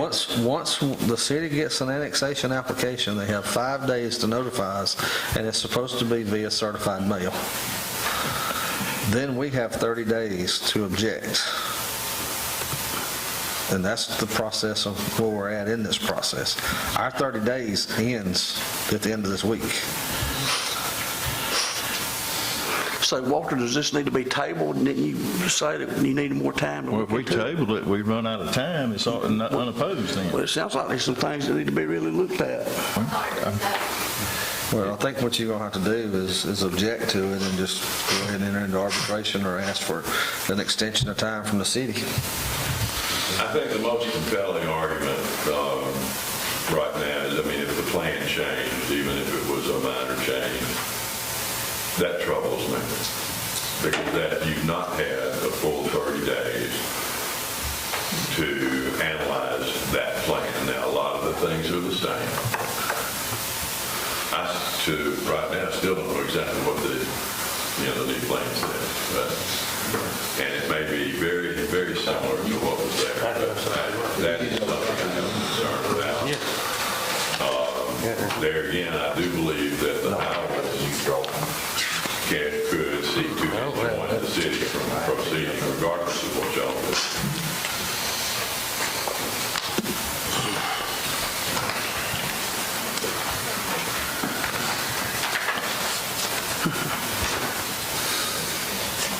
I do think too, and this is not an I told you so moment, but I was and I am in favor of proper and adequate zoning in Hart County. And I think it was a tragedy that back whenever it was, I guess nearly 20 years ago, there was a pretty big drubbing that was delivered to the county commissioners for considering the zoning plan. And it didn't make it even to the first vote. And it hadn't come back since. And I'm not saying I want to take on that That would have helped, that could have given the county a sound basis for making an objection, because as a practical matter, if the county had zoning, this would be zoned either as agricultural or certainly no more intense than single family or single house, single houses, single family development, single family lots. That's what the battle would be about then, and you'd have something to fight. As it is without zoning, you're in a weak position. All right, I got another question for you. We basically hashed out with the city of Howell last Tuesday night, April 20th, what we required, and they basically agreed to every one of them and actually give us some extras. That's what I thought too. So, I don't know that we couldn't go ahead and approve this resolution and let the city hash it out the way they want to hash it out. Did you agree to the C55D-012 and C55D-013 as an unincorporated island? Yeah, we done took care of that. They took care of this in the resolution. It's in the Did you resolution. agree to that? Did you agree? Did this board agree to that? We didn't vote on it. Was it discussed at that meeting? No, it was not discussed. Okay, so But how they've could it be opened in it the up now. resolution? If it wasn't discussed, it can't be in the resolution. It's opened up now, Joey. They're printing it out there to let everybody know. Approve their resolution, Mr. Chairman. I do think that the city would be well urged to ratify this motion, because at that meeting there were a lot of things said, and at the end of the time, the council instructed the city attorney to draft the motion as he understood it to be. The resolution is the thing that came in today, and you've had the opportunity to look at it. But I do think if you were to accept that tonight, that they would have another whack at it. There's also a missing component that I haven't discussed yet, because I'm going to wait till we come back around. But there will be a required amendment to the service delivery strategy for sewer, because that's currently in the Water and Sewer Authority's service delivery strategy area. And if the city of Hartwell, if this annexation does go through, the city of Hartwell will have to pick that up, which will require an amendment to the current service delivery strategy. Yeah, we mentioned that. And that is not in this agreement. Well, we can. Does it have to be? Yes. Or is that an agreement between our county water and sewer and city water? They do it, but we ultimately have to sign off on it. Well, we will. But that agreement would be between those, right? No, we have to sign off on it. I'm going to make a motion to approve this as written with the service delivery strategy need to be done. It's in my notes that we need to do that. So I'm glad you brought that up. I about forgot about it doing all the talk. But we need to upgrade the service delivery strategy for water and sewer, or sewer especially. I don't know about the water, because the water's already there anyhow. Whatever we need to do with service delivery strategy, they need to put that in the agreement. But I'm going to make my motion to approve this amendment. Excuse me, I done got all tongue twied. Approve this annexation or this resolution as is with those amendments added to it. So you're going to make a motion that contradicts your recommendation of your county attorney that this plan has been changed. Well, he just said we could approve that. So I'm approved it. I made the motion. If I don't get a second, then it dies. There you go. But Ms. Gordon. bring this thing to an end. I still say that there's been another joint meeting between the city and the county. I've said that all along. This thing has gotten so far out of whack, and the sense of urgency that's being pushed is putting us in a very precarious position. We're missing things. We're going to continue to miss things. And once the genie's out of the bottle, as Mr. Howell said, you're not putting it back in. Well, that goes back to exactly what I said. And there's a lot of people here who are concerned about this and the impact on them. And If we're going to do this, we've never been concerned about the impact of any other subdivision or development we've created, so I don't see the big deal on this. I don't understand it. Somebody explain that to me. Didn't you guys say that I have the right to annex? The state law says that you do have. But you have an unincorporated island is what's being created. You actually have two of them. Walter found a stipulation that is taken care of by the city of Green.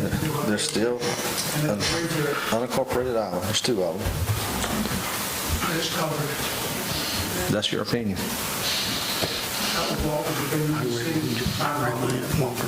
That's your opinion.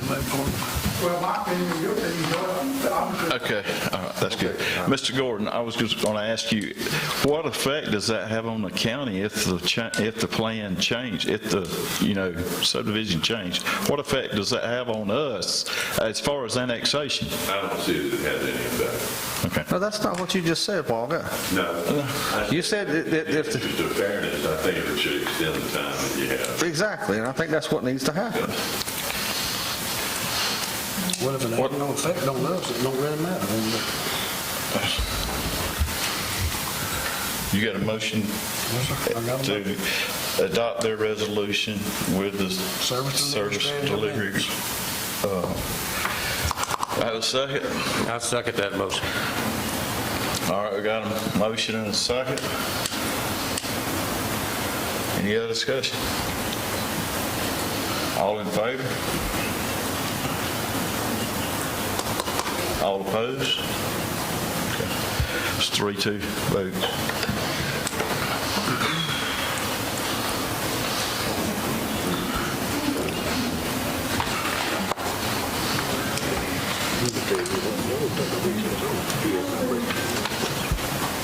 Do what?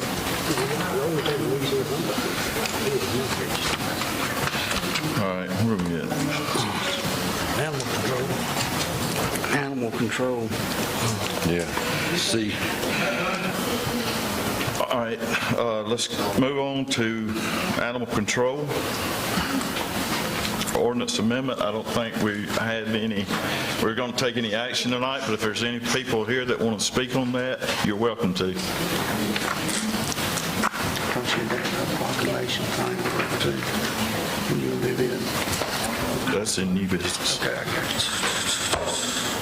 Okay, if there's no discussion, you got one.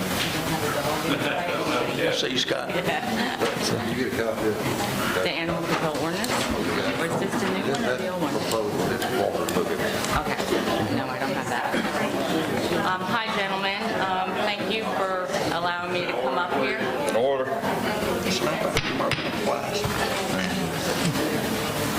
So I know you are considering this and going over drafts and redrafting, so I wanted to make sure that you know that we're still here, and I brought some of my friends, raise your hands, that will also vouch for our need for animal control for cats in the county. I do want to point out, we're not asking for a fancy building or a place. We have a shelter in Livonia that we support 100%. We're asking for a couple hours a month and a couple traps that animal control goes out there. I do have some numbers for you. Last year we took in the Humane Society, those people right there, 288 cats, and this year so far 94 cats. And the point I want to make with this, and these ladies will know, we got 94 cats. We don't have one cat at PetSmart. And the reason is because these cats are all babies, nursing mamas. We are going to have these cats for months. We're going to be feeding them. We're going to be taking care of them. And the people in this community, your constituents, are making the donations that are feeding them and taking care of them. So we're doing this. We're good with this. We want to do our part. We're just asking for a couple of hours with a blue truck and a couple of traps to go trap the feral cats that we don't want them. What happens is people find cats in their boat, kittens, little baby kittens in their boat, under a shed, in their barn, and the mom's feral, and they don't want the kittens there. There's 3 of them here that are bottle feeding kittens. So they want us to come out and get the kittens, but the feral mom is still there making another litter of kittens. So that's what we're asking for, is a couple hours and a couple traps. And if you'd like to hear from my friends, they're ready to speak too. I think you need to talk to the sheriff. He's the one ultimately responsible for enforcing it. And and the sheriff's going to take advisement from the Board of Commissioners. No, the sheriff, well, all we have done, we have made, because the dog issue has gotten out of hand, we have made the animal control officer a full-time position. He works 40 hours a week, and because of everything else, and we share this position with the city. So, I mean, if we have no plans right now to address cats. I'm sorry. I know it's not what you... Joey. I know you don't have a plan, but This I'm going to board be feels here the same in 2 way. weeks, and another 2 weeks. No, they don't. Okay, well, you're the only one I think that said Because something you about say it. the cats, the dogs have gotten to be an issue, the dogs are a problem. The cats have been a problem for years. So I know you told me the first day I stood up that we're not doing cats, but I'm going to be here fighting with the other four, for the cats, with the other 4 gentlemen here, that maybe I could get somewhere, a couple hours and a couple traps. And I'm going to look over this draft, but the old animal control ordinance said domestic animals, animal nuisances, wasn't saying dogs. And that's why I'm here, because I was afraid that you're going to change even animal, which should have been dogs and cats, but it won't say animal, it'll say dogs.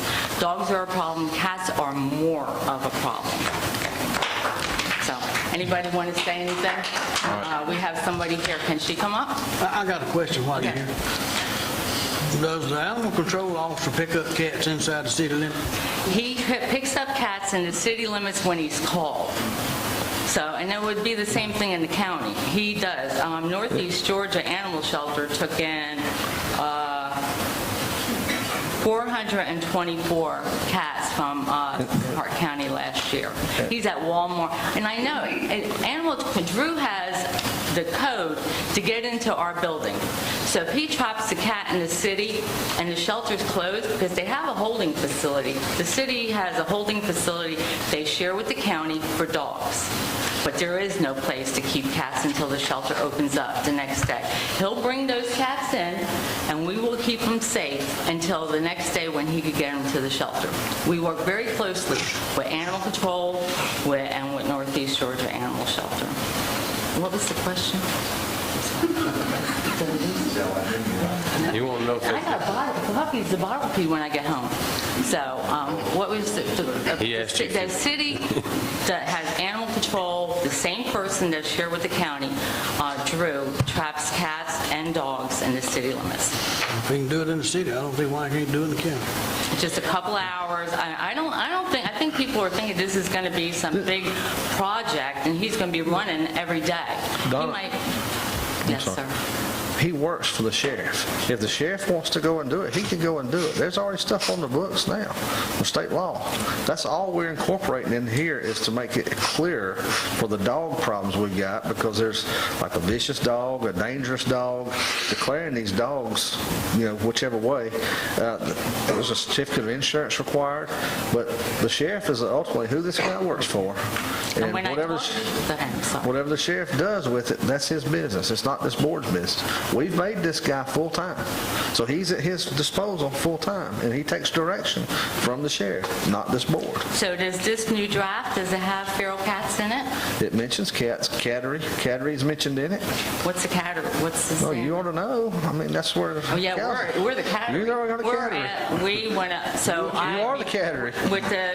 And we do dogs, too. You come out to the Malta Sanctuary, we have dogs and cats.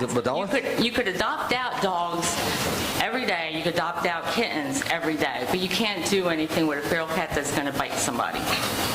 It's a health issue that we're concerned about, and the repeat offense. Look at what's in here first. That's what I want you to do. I will, but I think Michelle would like to talk about what goes on in her life. Can we get them a copy of this proposed order? I have one. And the old order, the new one? Yeah, I just got one tonight. I will call you tomorrow. Thank you. It's going to call me. All righty. Thank you. All right, thank you. I'm Michelle Weatherby, and I have to run in a minute because I have 2 bottle-fed kittens that came from the county, not the city. They were being, the mom had made a nest underneath some guy's trailer, and And so a bunch of old ladies have to go out and try and trap a feral cat to take care of those kittens that were pulling insulation out from underneath his trailer. So it is a county problem as much as it is a city. And I take issue with Mr. Dorsey. I've been to several meetings, including the one tonight, where he continually says, we're not going to talk about cats, we're not going to put cats in there. It's already in here. Animal is in here. But then why do you say that? Because it's already here. It's for Why do you disposition. say- Let me read part of it to you. Disposition of impounded animals. An animal seized or impounded by an animal control officer or any officer empowered to act by law may be temporarily detained at a local animal control facility and/or detained at the animal shelter facility the county is currently funding its operations. Custody of seized animals will be transferred from the county to the animal shelter facility the county is currently in contract with upon release of the animal to that shelter. So it's not saying dog, it's not saying, it could be a turkey, a goose, a raccoon, whatever. I mean, animal is animal. But all I was saying, we put specific language, or I did, specific language about dogs because we've had people getting bitten by dogs, and we picked up the vicious and dangerous dog classifications that are in state law because Drew and the other officers don't have this when they're out in the field. They could have a copy of this county ordinance that incorporates state law into it. That's all the change we made. That's it. I have stood in this room and listened to you say that. I've listened to Commissioner Carter argue with you about what the definition of animal is, and for you to sit there and say that it doesn't include cat. Okay, let me tell you. It's on tape. That's fine. Let me read That's this to it. you. I put in here kennel. Kennel means any establishment other than an animal shelter where dogs or cats are maintained for boarding, holding, training, or similar purposes for a fee or compensation. Similar purposes include, but are not limited to, activities of a breeding establishment, cattery, or grooming shop. So cats are mentioned in here in the update I did. So, and all we And I did is hope put that state that law in is here. pointed out to the sheriff, because the sheriff does take direction from this board. No, he does not. That is Well, not a true then he statement. is not He is a following the law constitutional either. He's a constitutional officer. Then he is not following the law either. But he Because we have called, takes direction from the ordinance. we have That's up to called him to do whatever he constantly about this ordinance and about catching cats, and he will not send Drew out. I have been bitten by feral cats. Well, I have. Donna has been bitten by feral cats, and that's not fair to us as volunteers. The root of it is we all need to fix spay and neuter. In Genesis, God gives us dominion over animals, and he doesn't say except for cats. He says over all of them, and that includes responsibility for spaying and neutering your cat. Thank you. All right, thank you. Anyone else? Okay. Okay. Just an observation about the word animal, and maybe there's some interpretation issues between the sheriff, because I live off of Old 29 in Powderback Creek, and we had this big, ugly goat that came. We have 10 acres out there, and he came from somewhere off Old 29, and we called the sheriff. And the sheriff said, well, Drew only does dogs. He doesn't do goats, doesn't do cats. And so I'm just seeing maybe there's some translation issue with the word animal, and maybe there could be some definitions or something to clarify what the sheriff says the word animal. Can I ask you a question? Was you talking to a dispatcher, or were you talking to the sheriff himself? Dispatcher, and then several deputy sheriffs came. Okay, all right. And they Just all kind of... wanted to clarify, it wasn't the kind of a sheriff. joke. It's like, we don't do goats. And then the goat finally wandered off into the woods, and we've never seen him again. But Okay, thank you. that was our animal. Can I say something else? Okay. Just one thing, like what she's saying about the sheriff's department, the kittens that Michelle Weatherby is bottle feeding right now, we got those through dispatch at the sheriff's department. The lady dispatcher called on a Sunday, and she was beside herself because the gentleman called about these kittens, and if somebody didn't come get them, he was going to dispose of them. So she said, the dispatcher said, I was not aware that we do not have animal control for cats in the county. And that's what the dispatch said. So we need to clarify all that and get that straight moving forward, please. Thank you. All right, thank you. All right, no other discussion on animal? Oh, you got... We beat this thing. You got one more?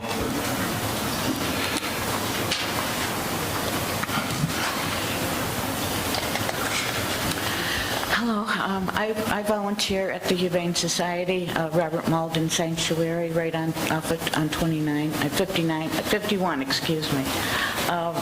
We're all volunteers. We get our money by donations, so we have to spade or neuter the animals. We have to get them chipped. We have to get their shots done. We have to do control of fleas and ticks, whatever. And that all comes out of whoever donates to us. Also, when a dog or a cat comes in from the animal control, Donna gives them permission to bring them to our facility, especially if it's on a Sunday or a Monday, because the shelter is closed. And they have no place to put this animal.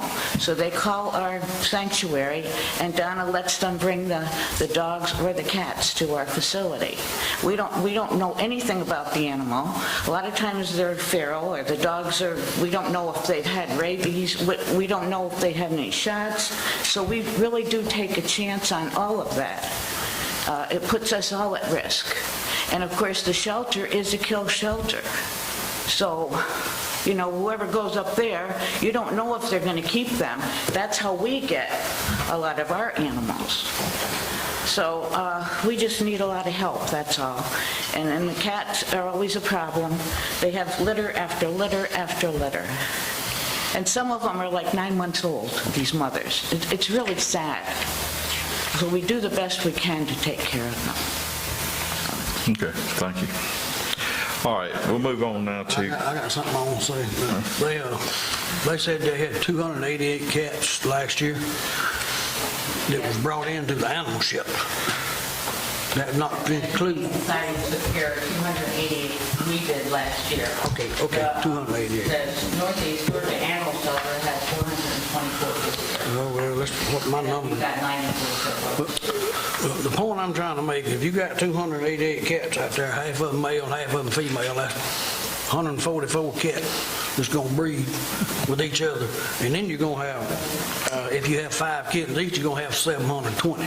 So if that goes up to 400, you're going to have twice that many. So the problem is going to keep compounding over and over and over again until we get it across our head, and we need to start taking up care of cats. And we'll take care of the baby. It's the feral ones that we will... Yeah, I understand. So if somebody calls you about a cat, do you ever turn anybody away? Sometimes we have to. I mean, volunteers. You mean to go out and get a cat? Yes. Sometimes... Or somebody brings it to you, you ever turn anybody away? Yes. We send the Northeast Georgia Animal Shelter. We send the Northeast Georgia Animal Shelter because our focus, because it's so much work and cost and energy, we try to take the ones that the shelter can't take.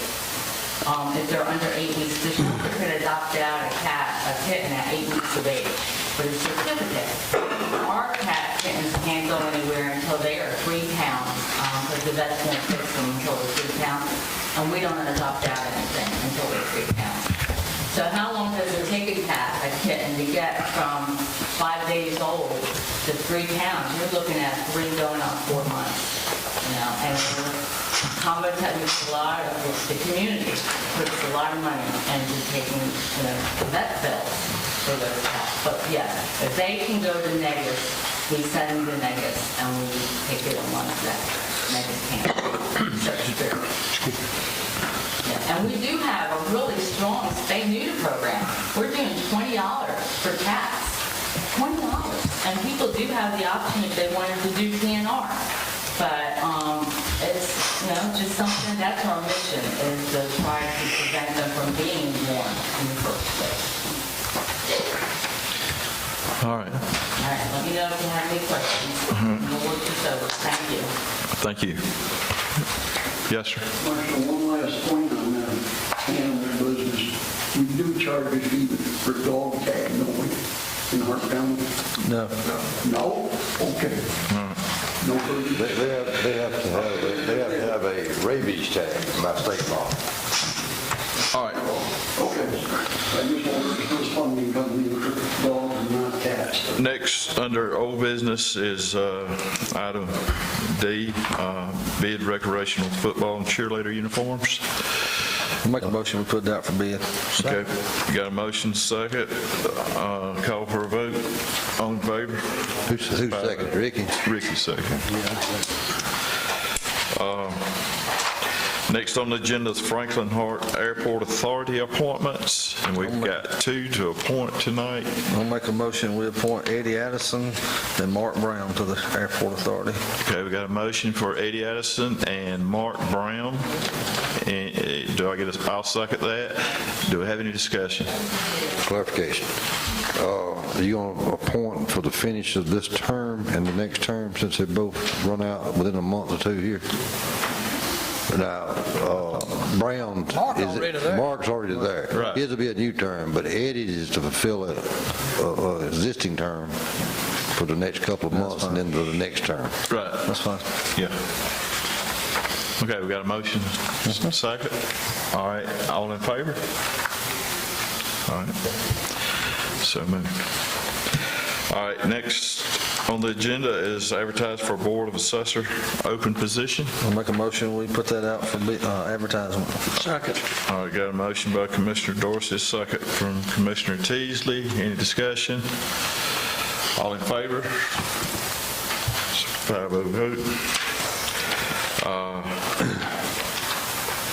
Milltown Park discussion. Commissioner Carter requested this to be on from the last meeting. And basically where we at with it, we thought we was getting close to open up part of it, but we got a water leak at the moment. We're still trying to figure out which the best way is to approach it is. And we've got some folks that, like I told you before in the past, that expressed interest on wanting to discuss a lease program. I guess I'm here to hear a little more directions on which way you want me to go. On the way you're going as far as I'm concerned. Going, or you want to put it out for RFPs or whatever? I think you need to see what it's going to do before you even think about that. Okay. I mean, What kind of people are these you speak Well, I've had- lease programs? I've had at least 8 to 10 different ones. Is individuals, proprietorships, businesses? Mixtures of all those, yeah. Now, I didn't dig in their background and find out what kind of business they was because, again, the view of this board's always been that we wasn't interested in doing that. But Commissioner Dorsey, you talking about go ahead and open it up as just what our plans were, we'd done discussed. That we'd done discussed, that half, open it up when it gets water. See how it does before. See how it does. Because we can't sublease it to anybody without, or make a change from a primitive campground unless we get core approval to do that. Well, again, and then what we'll have to do, just so people understand what we'd have to do that. First off, you'd have to decide what you want to do, but you'd advertise an RFPs to get ideas from people what they want to do and exact plans or whatever they're doing. And then we'd have to take whatever y'all decided on to the core to get that amended to cover that. Did you like me leasing your house? You wouldn't want me to go wholesale change your house without you going back and approving it. And that's basically the way it works. And speaking with the court, it'd probably be possible if it's something reasonable. But again, they'd want to know exactly what she's going to do. All right. So just so we're clear, you will continue on opening it up as a primitive campground. We need to vote on it. Okay. Do what? I said, I think we need to vote on it that way. We've already voted on that one time. As far as Not tonight, but we voted. Yeah, a long time ago. We voted to open it up as a primitive. Yeah. If we take no action, then it's going to be done the way we talked about. Right. But I did get the folks the option to hear it from y'all instead of keep hearing it from me. Oh, well, there's no problem. Go ahead, Joe. You want to make? Did you make the motion? Yeah, I make the motion. All right, Commissioner Dorsey makes motion. I'll give him a second. All right, Commissioner Carter gives a second. Any discussion? All right, call for a vote. All in favor? Okay, comment? I would like to. What?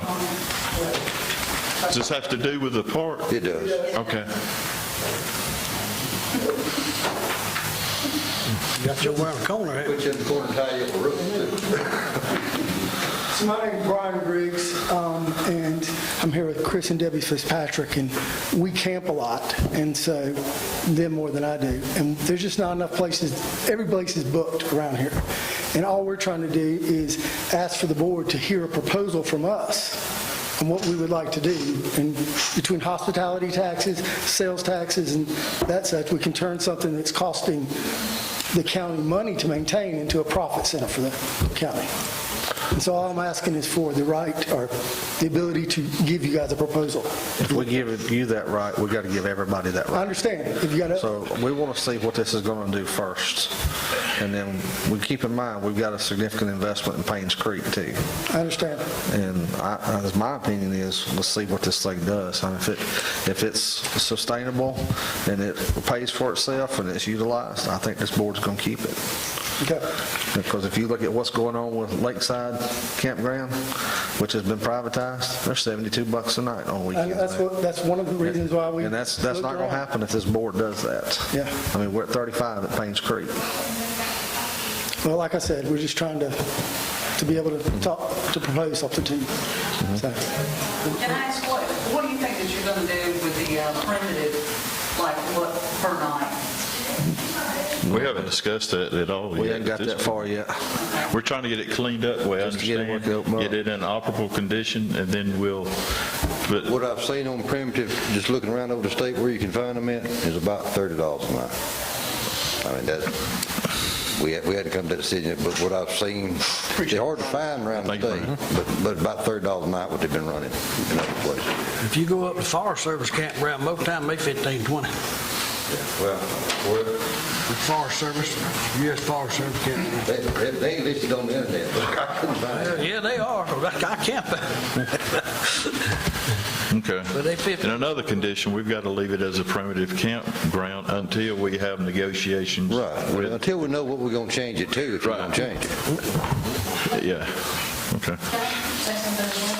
That's the whole issue that we've had this entire time is we've asked for a copy of the original lease of what it says, and I know that it has to go before the board, and, we appreciate Terrell's help that, the last few months that we've been trying to get, I guess, to find out, and what we're wanting to do is just to upgrade it, and I know that the county, of course, wants to make money if they're able to get primitive, which we've camped all of our lives with water and electricity at every spot, and I know we've got some friends that like to go boondocking, is what they call it, Yep. but I mean, I don't see, which y'all may not even camp at all, so you may not see the I do camp enjoyment of quite it. regular. But we love camping. And he grew up at Milltown. His grandparents built a house on Foxtrot. So, we love Milltown. And the only thing that we were hoping to do is upgrade it to water and sewage and water and electricity at each location. I know that it has to go before, I guess, a bidding period if the county does not want to continue maintaining it or open it up to primitive. But that's, the cost would, of course, fall on us. And, we looked into that as well. But that's just something to throw at you if this primitive idea does not work out. Don't think that no one is interested. And we're not trying to make it into the lavish thing that Hart State Park is probably never going to happen, but we know how investors like to do those kind of things, but we want to keep it at 35 a night and help people come into places like Paynes Creek. We love Paynes Creek. We live off of Morris Road, so we're right down the road off of Mount Olivet, and it's always booked during the summer. Right now, y'all might not have that problem, but What's y'all's name? it's Chris and Debbie Fitzpatrick. Okay, one thing, I know you mentioned that we'd like to make money off, we're just offering a service. We just want to break even. We're not, we want to cover our expenses. We're not trying to, make a business out of it per se. But believe me, we've had some inquiries about it, and we're trying to get it open, and once we get it open, and let's see where it goes, and then we can talk. We're always open to discussion. When the Corps offered that to us, they were very specific. It had to be maintained as a primitive campground. They removed everything down there, pretty much, all the grills, everything was gone, what few were there. With their kind of evolving opinion, that may change, but, we can't do anything unless the Corps approves an amendment to lease. Harold had even said that he thought that it did, but that's what we said, that we see that lease, and they can't find the lease. Walter, you got a copy of it? I got a copy of it. I don't have it with me. You got the original lease, and I've got copies of all the amendments we've made to them over the years, but I cannot find the I original. think I got the copy of the original. Supplemental was all refer back Yeah. to the original lease. I've never seen it myself. I just do what I've been told. 9, it said. Yeah, 2009 would have been about the right year. No, y'all took this thing in 2014, Milltown was taking. No, No, it was before then. Yeah, Milltown was added on in 2014. You're right. We were talking to them before that. We got them both at the same time. I think you're wrong It there. was 2009. I think you're wrong. The original lease was for Milltown. Milltown and, It was Long Point, Hamlet Long. But Milltown, it was and all. 2014. Milltown Mega Ramp might have been 2009 the first time. The original, Supplemental lease that we got. the supplemental stuff has keep coming over the years. Yeah, but the every time. supplemental lease says that there was 80 acres added, which, With Milltown and Longhorn That's right, in 2015. Combined in some leases. 2014. Yeah, they combined the leases in 2014. I got a copy of it. I got a copy of it. But you got a copy of the 2009? It wouldn't surprise me if I did. Believe me, I had one. we've looked, we don't have it. Yeah. All right. Any other questions? My research that I Thank you. done on You- Milltown, the first time it ever come up was in November, I believe, of 2014. No, you're wrong. Go back and look at the minutes, and the minutes showed it's 2009. All right, let's go on to new business, Wisteria Estates Road. All right, thank you. Appreciate it, Brian.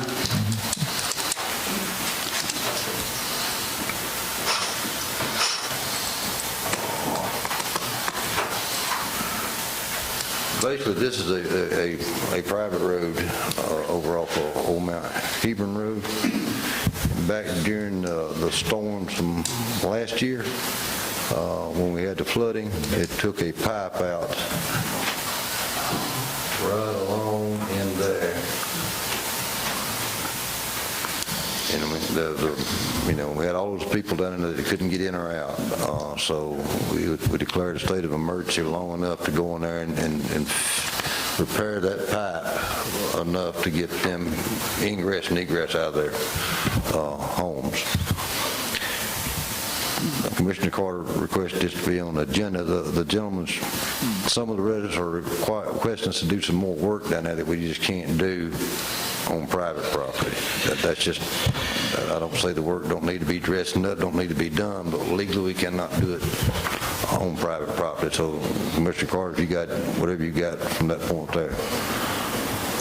Well, I would just want to see what our the legalities of what needs to be done. That pipe does look a little bit skittish if you go, to me it does. And the creek sort of makes a little turn right there. Well, let me get it straight. There's nothing wrong with the pipe. Yeah. There's nothing wrong with the pipe.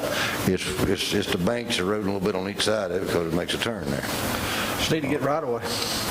Yeah. You got to have right away. That's what we require for everybody else. This road was brought up, I can't remember. I've had calls, I've met with several, 10 years ago maybe, and that was a hold up there. They couldn't get right away from all the property owners.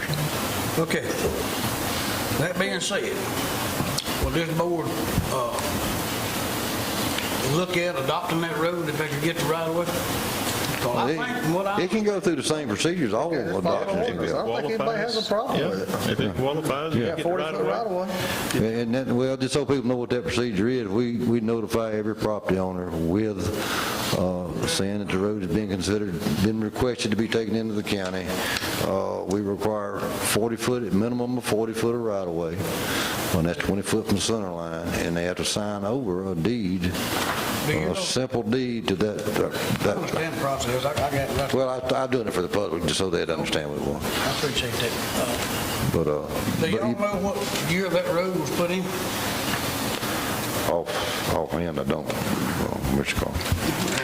Well, what I understand is a lady moved in down there. She was the first one in there. She lives in that corner house. Way down on the end. No, right now she lives in that corner house right in the corner. No, there was somebody there before the county. Okay, well, I thought it was the red This dot. lady bought a home in 1990. She said that home was 10, 11 years old when she bought it. And that means the road's been there since 1980. I'm not trying to get out of trying to get the right of way. We need to do everything in our power to get the right of way. I don't have no problem with that. But the development order was created in 1996. It don't matter. You still got to, And it's the road private adoption property. was in 1996. Well, I think it does, because that road really should have already been. Well, You got to have right of way, otherwise it's private property and you go to jail for it. I'm not doing I'm it. not talking about that. I'm talking about adopting the road. Well, Ricky, it would have had been some documentation somewhere on that road showing it was a county road. They just don't automatically become a county road. The guy on the corner would not give right of way. Bill Myers tried this before. He wouldn't give right of way because he didn't want his Leland cypress trees to be cut. I understand that, but the lady up on the other side, I believe she might. Let's get 40 foot. Yeah, if we can get the right of way and it's got the houses, we'll adopt it. I mean, but at this Well, point, the reason I want to bring it up is to see if we could go forward with it. Yeah, I mean, all I need is instruction from this board to send out the letters. R-O-W, right of way. Well, okay. If that's what it's all said, try to go over and try to get the right of way. Everybody else has done give it except for right in that area. Yeah, but we'll have to, I'll have to look back. If we still got all them certain letters on file, we're good. If not, I may have to send them to everybody. Some of the property owners may have changed. May have changed too. We'll have to check all that. But it's a doable thing. I Do we mean, need a motion to start that No, process? you not really. control that. We do all that, and then if we get it all, I'll bring it back to you. Let's do it then. See what we can do. all right. I appreciate it. Thank you. Thank you for the information, everybody. Let's move on to 10th subdivision.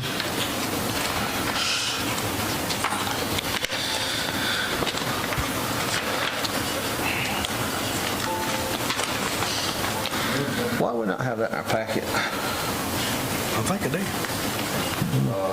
He didn't have those little big, I got the plan. Well, that's one picture. Well, we're getting a whole lot of stuff we don't have in our packet a lot of time.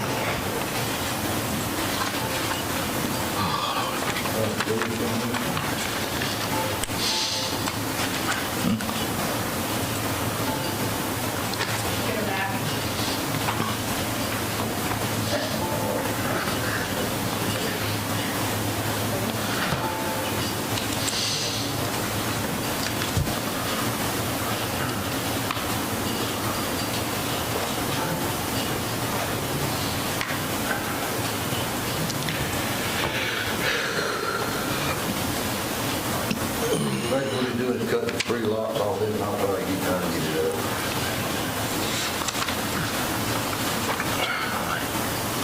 Well, he got access off 2 roads. No, he don't have access over 2 roads. Well, no, not these lots he don't.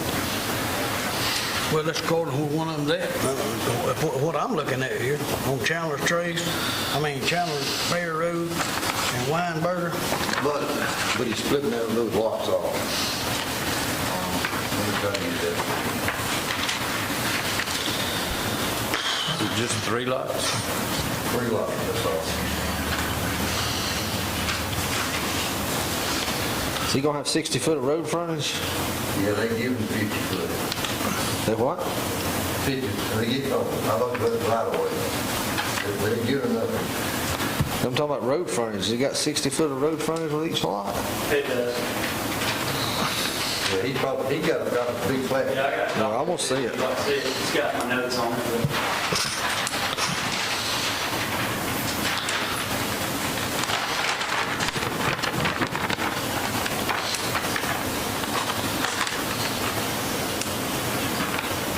What are the 3 lots? Those shared and each side has a signal. It says we got, the county told us we could share the one because it's the property line. I don't agree with that.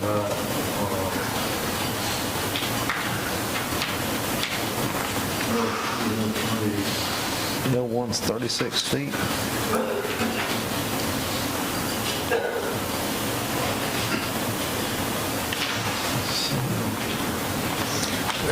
Y'all want to excuse me, I got to go to the restroom. Well, I was hoping we'd get down to public comment. I don't think it's bad on that here. About 70 foot. Yeah, and the reason they put the one drive in and split it is because there's a huge ravine. That's the best way to put the road in for EMS purposes, transportation.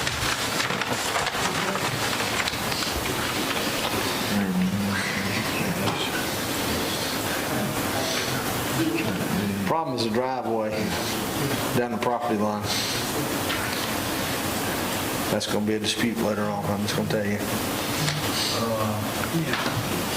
Well, it's an ingress easement. Yeah. It's virtual. Can't subdivide off an easement. You don't subdivide off the easement. You subdivide. The easement's what's taking them down there, and the easement's in the middle of the property line. It's one of those lots that needs to have its own driveway. Because there's going to be a neighborly feud, one's going to split the driveway on each one, I think we're good. The other side is in conservation. Yeah, I'm not sure of that. You can call the tax assessors and they can tell you. No, I don't want any conservation. Mr. Tan has. But you understand the reason? Yeah, I understand where this is what it is, but that's what I was told that they talked to somebody before. Yeah, he talked to me. He talked to me. Mr. Terrell here, you can put the driveway down the middle of the easement for sake of not having to cross that ravine twice, because they met with a grader and they didn't think it would be safe to try to go in through there to driveway. In my mind, we can't do it. In my mind, we can't do that. That'd require variance. So we'll just put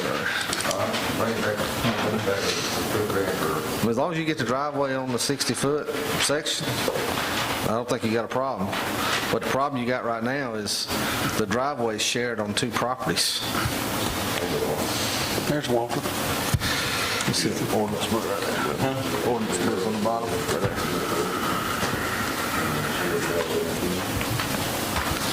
That goes against the subdivision ordinance, I'm pretty sure.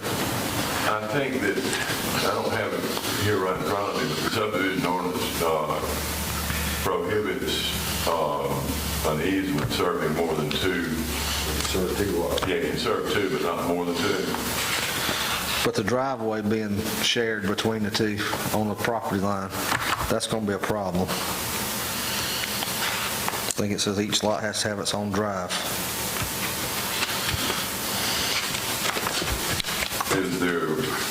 Is it going to one that is not? It's going to two back there. Okay, I didn't see the top part there. Serving that lot. So you see that where it says center line of branch right there being the property line of track A, that's a very deep ravine, large ditch.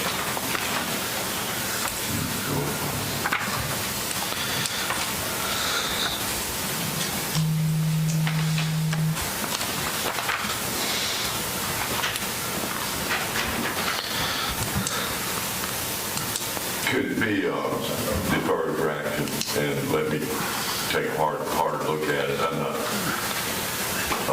absorbed this.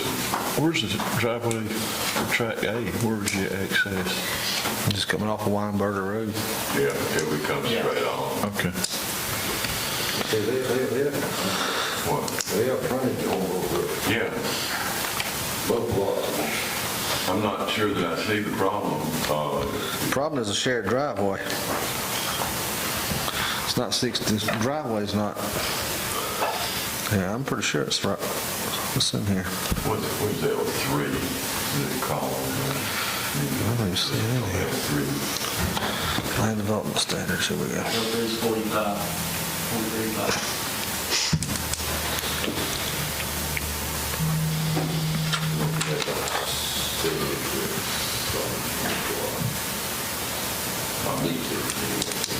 Yeah, you have to have at least 60 feet on each, 60 feet bordering the Weinberger Road on each. Even with the shared ingress, egress, and utilities? I think so. I really, this has hit me cold. Yeah, you gotta have minimum 60-foot. Yeah, you gotta have 60-foot road frontage.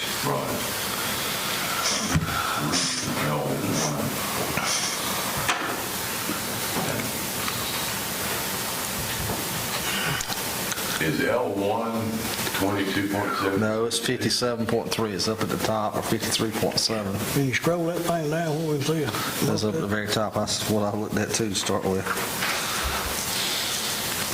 All right. L1's 36, and L3 is 45. Where's L2? That's up at the very top, over on the left-hand side. It's gonna say off of Weinberger Road. Go over. Go up to the top. Go to the left. There you go, right there.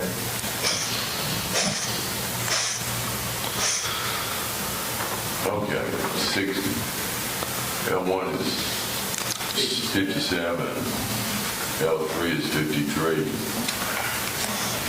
You know, I presume there could be a request for a variance, but the subdivision rule does say that you have to be 60 feet, and then 60 feet on each road.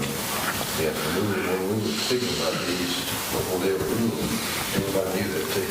Okay. Where's Chandler's? Go back down, go back Yeah, they down. got close to 60, but... Yeah, they closed it. That'd be, you can't go under 60-foot width. Right. Shared driveway, really, that's the only spot I think would even show driveway. Most spots don't show a driveway.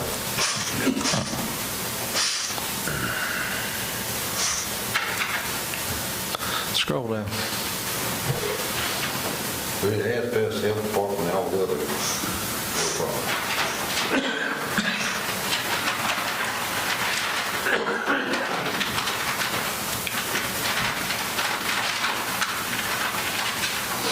Could he not come back with a variance, asking for a variance?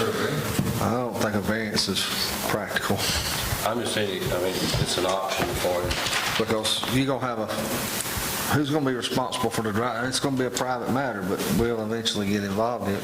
But scroll down, Terrell. Is that at a right angle off of Weinberger Road? Yeah. Yeah. So.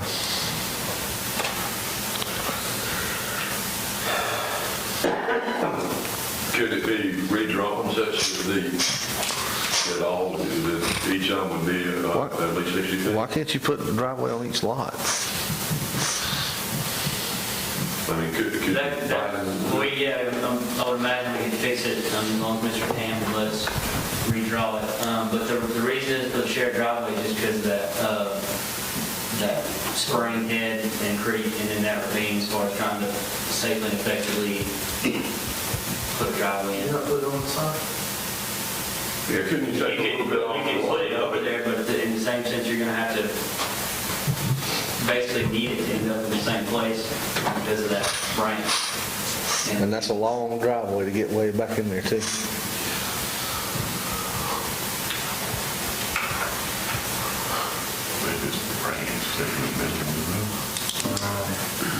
I'll make a motion, we table this one. Is that your branch right there you're talking about? Yes. How big is it? I personally haven't been out to this site, but I was big enough for them to have met and walked the property with the grader and discuss the best way to try to drive in and service the two lots. Does that other end not meet the Chandler Ferry Road? No. Well, according to this diagram right here, it does. There's a core property there. No, that's Chandler Ferry Road. It goes back here. This is what we're looking at. You're coming off of here. The road Yeah, here. Weinberger. Huh? Driveway coming off of here, but there's another right here. It's core property. U.S. Lake Hartwell.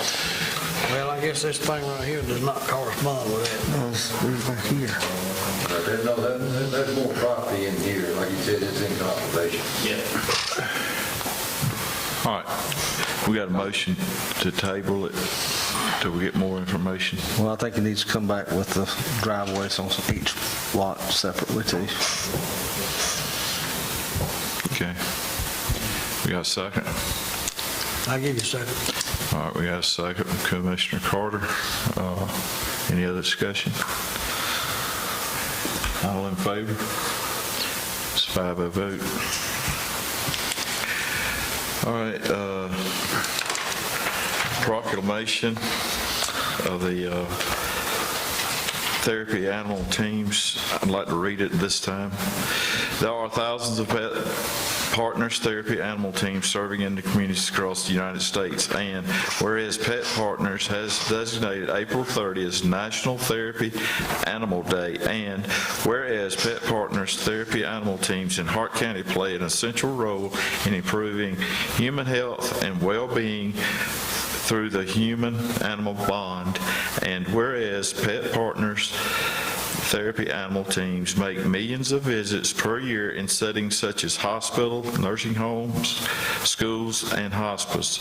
And whereas Pet Partners therapy animal teams interact with a variety of people in our community, including veterans, seniors, patients, students facing literacy challenges, and those approaching end of life. And whereas these exceptional therapy animals who partner with our human companions bring comfort and healing to those in need. We therefore, we of the County Board of Commissioners, do hereby proclaim April 30th, 2021 as National Therapy Animal Day. In Hart County, our citizens to celebrate our therapy animals and their human handlers. Further, we publicly salute the service of therapy animal teams in our community and in communities across the nation. Proclaimed and approved this 30th day of April 2021. I'll make a motion, we approve this proclamation, authorize the chairman to sign it. Second. All right, got a motion second, any discussion? All in favor? It's 5-0 vote. Okay. Now we get on down to the discussion of Long Point Fireworks. No, we got one more. We got Credit for experience. Oh, okay, I'm sorry, Sheriff, I'm sorry. The sheriff's request for experience. So moved. Second. Credit for 4 years. By Commissioner Carter and second by Commissioner Teasley. Any discussion? All in favor? It's 5-0 vote. All right, now Long Point. Yeah, now there's, well, we looked at setting up the fireworks. What you see at the very tip where the fireworks will be shot off from, that red ring's a 600-foot buffer we got to have with nobody in. And we'll see how the kind of park layout. That's going to be a nightmare. Well, I'm going to show you something, man, I hope we'll keep it from being such a nightmare. But they're going to get carpet and view them from down there. And the reason we're hoping we can kind of offset some of the traffic problems, there's the number of sites people can go to and see it just as good as they can from Old Point. If that word gets out to the public, there's no use of being no big, huge traffic jam down here. Plenty of room for everybody to spread out here. That's right. It's good if it works. Well, it's better than what it was going to be. I hadn't been down there to Big Oaks in a long time to watch it. I watched it somewhere else. Well, so you can see, that's out on the main water, you can see it pretty much everywhere. That's what we're hoping to trim down on the car traffic crash. All right, you can get a motion to approve Long Point as a... So moved. All right, we got a motion and second by Commissioner Carter. Any discussion? Call for vote, all in favor? 5-0. Okay. F, temporary permit for hydro. Yeah, it's our first temporary beer and wine permit for a special event. It's from Hydra. They did provide all their documentation on the 501c3. Everything is for, just so everybody knows, it's for the Lake Hartwell Music Festival, 5/29/21. It's an all-day event. It'll start at 1 o'clock and end at 10. And everything's in order on it. Now I'll make a motion that we approve that request. Question. Okay. Is this going to be permissible With the Corps? at the core property? Yes. We have that in writing? We know that for a fact? Did I get? I mean, I just want to make sure, because I've been Yeah, told... I personally talked to the Corps about this. I'm good with it. Okay. Okay, we I got, can tell you what's going on right now, so it's got to be permissible. all right, okay, we got Commissioner Teasley made a motion. I second. All right, you got a second from Commissioner Bennett. Any discussion? Call for a vote. All in favor? It's 5-0 vote. But here's what the Corps told me. The parks that we have leased, the parks that the city of Hartwell has leased, yes, you can have beer and wine sale. It has to be consumed on site. They can't sell it and leave with it. But yes, it is permissible under our leases as well as the city's leases. I would respectfully request that they know that. Make sure they know that, please. Make sure who knew that. Make sure they know that they can't take it off site. Oh, yeah, they do.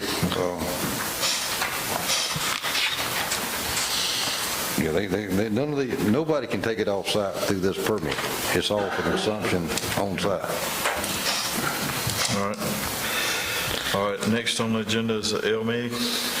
Yeah, it's just, the chairman referred Saturday we met, and I apologize for not having the minutes ready. It's been kind of a while, 2 days, but we rode a lot of roads in all districts. And they decided on adding 2 miles, right at 2 miles. Yeah. To the 5. You Right, added 2 2 miles miles to the 5, Yes. correct. We had 5 miles, about 5 miles worth of money left over in this year's L meeting. So we don't want to give money back to the state, so we was trying to find roads to fill it. So we went out and rode, and we've decided on Red Wine Church Road, one of them is 4.622 miles, I think what it is. Allen Acres is a little over a quarter of a mile off Old 29. Savannah Street extension between Old 29 and Ridge Road. Parkertown Road, the section from 77 back to, what's that church road? Going up. Shoal Creek Church? Huh? You talking about Shoal Creek Church? Yeah, Shoal Creek Church Road to Highway 77, that section there is a little over 0.6 of a mile. And Sunset Road from 29 to Memorial Road, that one's 1.17 miles. So that was the one we added onto the list. Make a motion we approve using SPLOST funds to pay for this. Second. Okay, we got a motion by Commissioner Dorsey, second by Commissioner Teasley. Any discussion? All in favor? It's 5-0 vote. All right. I got one thing I want to say right there. I know we talked about it when we were riding, but and I know Joey talked about the splosh, like how they paved roads like for the first time. Remember y'all was doing that like several years ago. But I really think somewhere down the road we'll look at we can get to where we can do that again, because I got some that Lower Lane, Farmers Lane, some of them roads. We all got them. Well, I know District 5 is over 2 miles from the last save up some money where we can do it. District 5 was the last one to get done, and it got shorted 2 miles. But we still need to do it, and we can never still got the money, though, find a Frank. way to do it. That's the problem. Just so people kind of understand and know, the LMIG match money comes out of SPLOST too. In the last couple of years, that's averaging about at least $250,000 per year coming out of SPLOST road funds just to match LMIG money. So we combine 2 years worth of one time. we run it 2 years, correct. We get the, for instance, this past 2 years, we had 1.98 something million to pay with. And that's taking all the LMIG money we got from the state plus a 30% match of SPLOST money to come up with $498,000 was SPLOST money to match that. But that's kind of the way it works, just so people understand how it works. I believe in the long run, though, if we started paving some of these dirt roads, we save a few dollars. And then once they become paved, they become eligible for help need money. At least some of these short roads. Well, and what Shannon and them doing now is they going around catching the road, they building the base up on all the dirt roads. They're pulling all the ditches and putting, adding gravel to the base. So if you ever do get to that point, we won't have near as much work to do to them to get them up to be ready to first time paving, as long as we keep them up as we're going now. All right, anyone for public comment? I got something I'd like to say. These people right here is interested in the campground. Have you ever thought about Chandler's Fair? Yes. I guess a little bit big.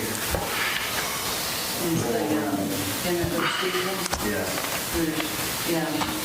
By boat, not many people can beach their boats when they're camping because it's very steep. Okay. I hadn't been in there in years, but at one time that was pretty We camp. walked it, about a month ago. All right, can we get a motion to exit, go into? I make a motion we go into executive session for litigation and personnel. Okay, got a second? Second. All right, all in favor? All right, Have a short break before we go. yeah, let's do that.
Citizens arrest. Get a motion to adjourn. So moved. Second. All right, what'd you do? What'd you? We exit executive session. All right, second. Okay, you second. All in favor? Make a motion to adjourn. All right. You say that, Frankie? Yeah. All in favor? Yeah. All right, that's 5 over. Yes, I did that adjourn fail. I've been around for 50 years. I haven't seen it fail yet. It's all about 5 over.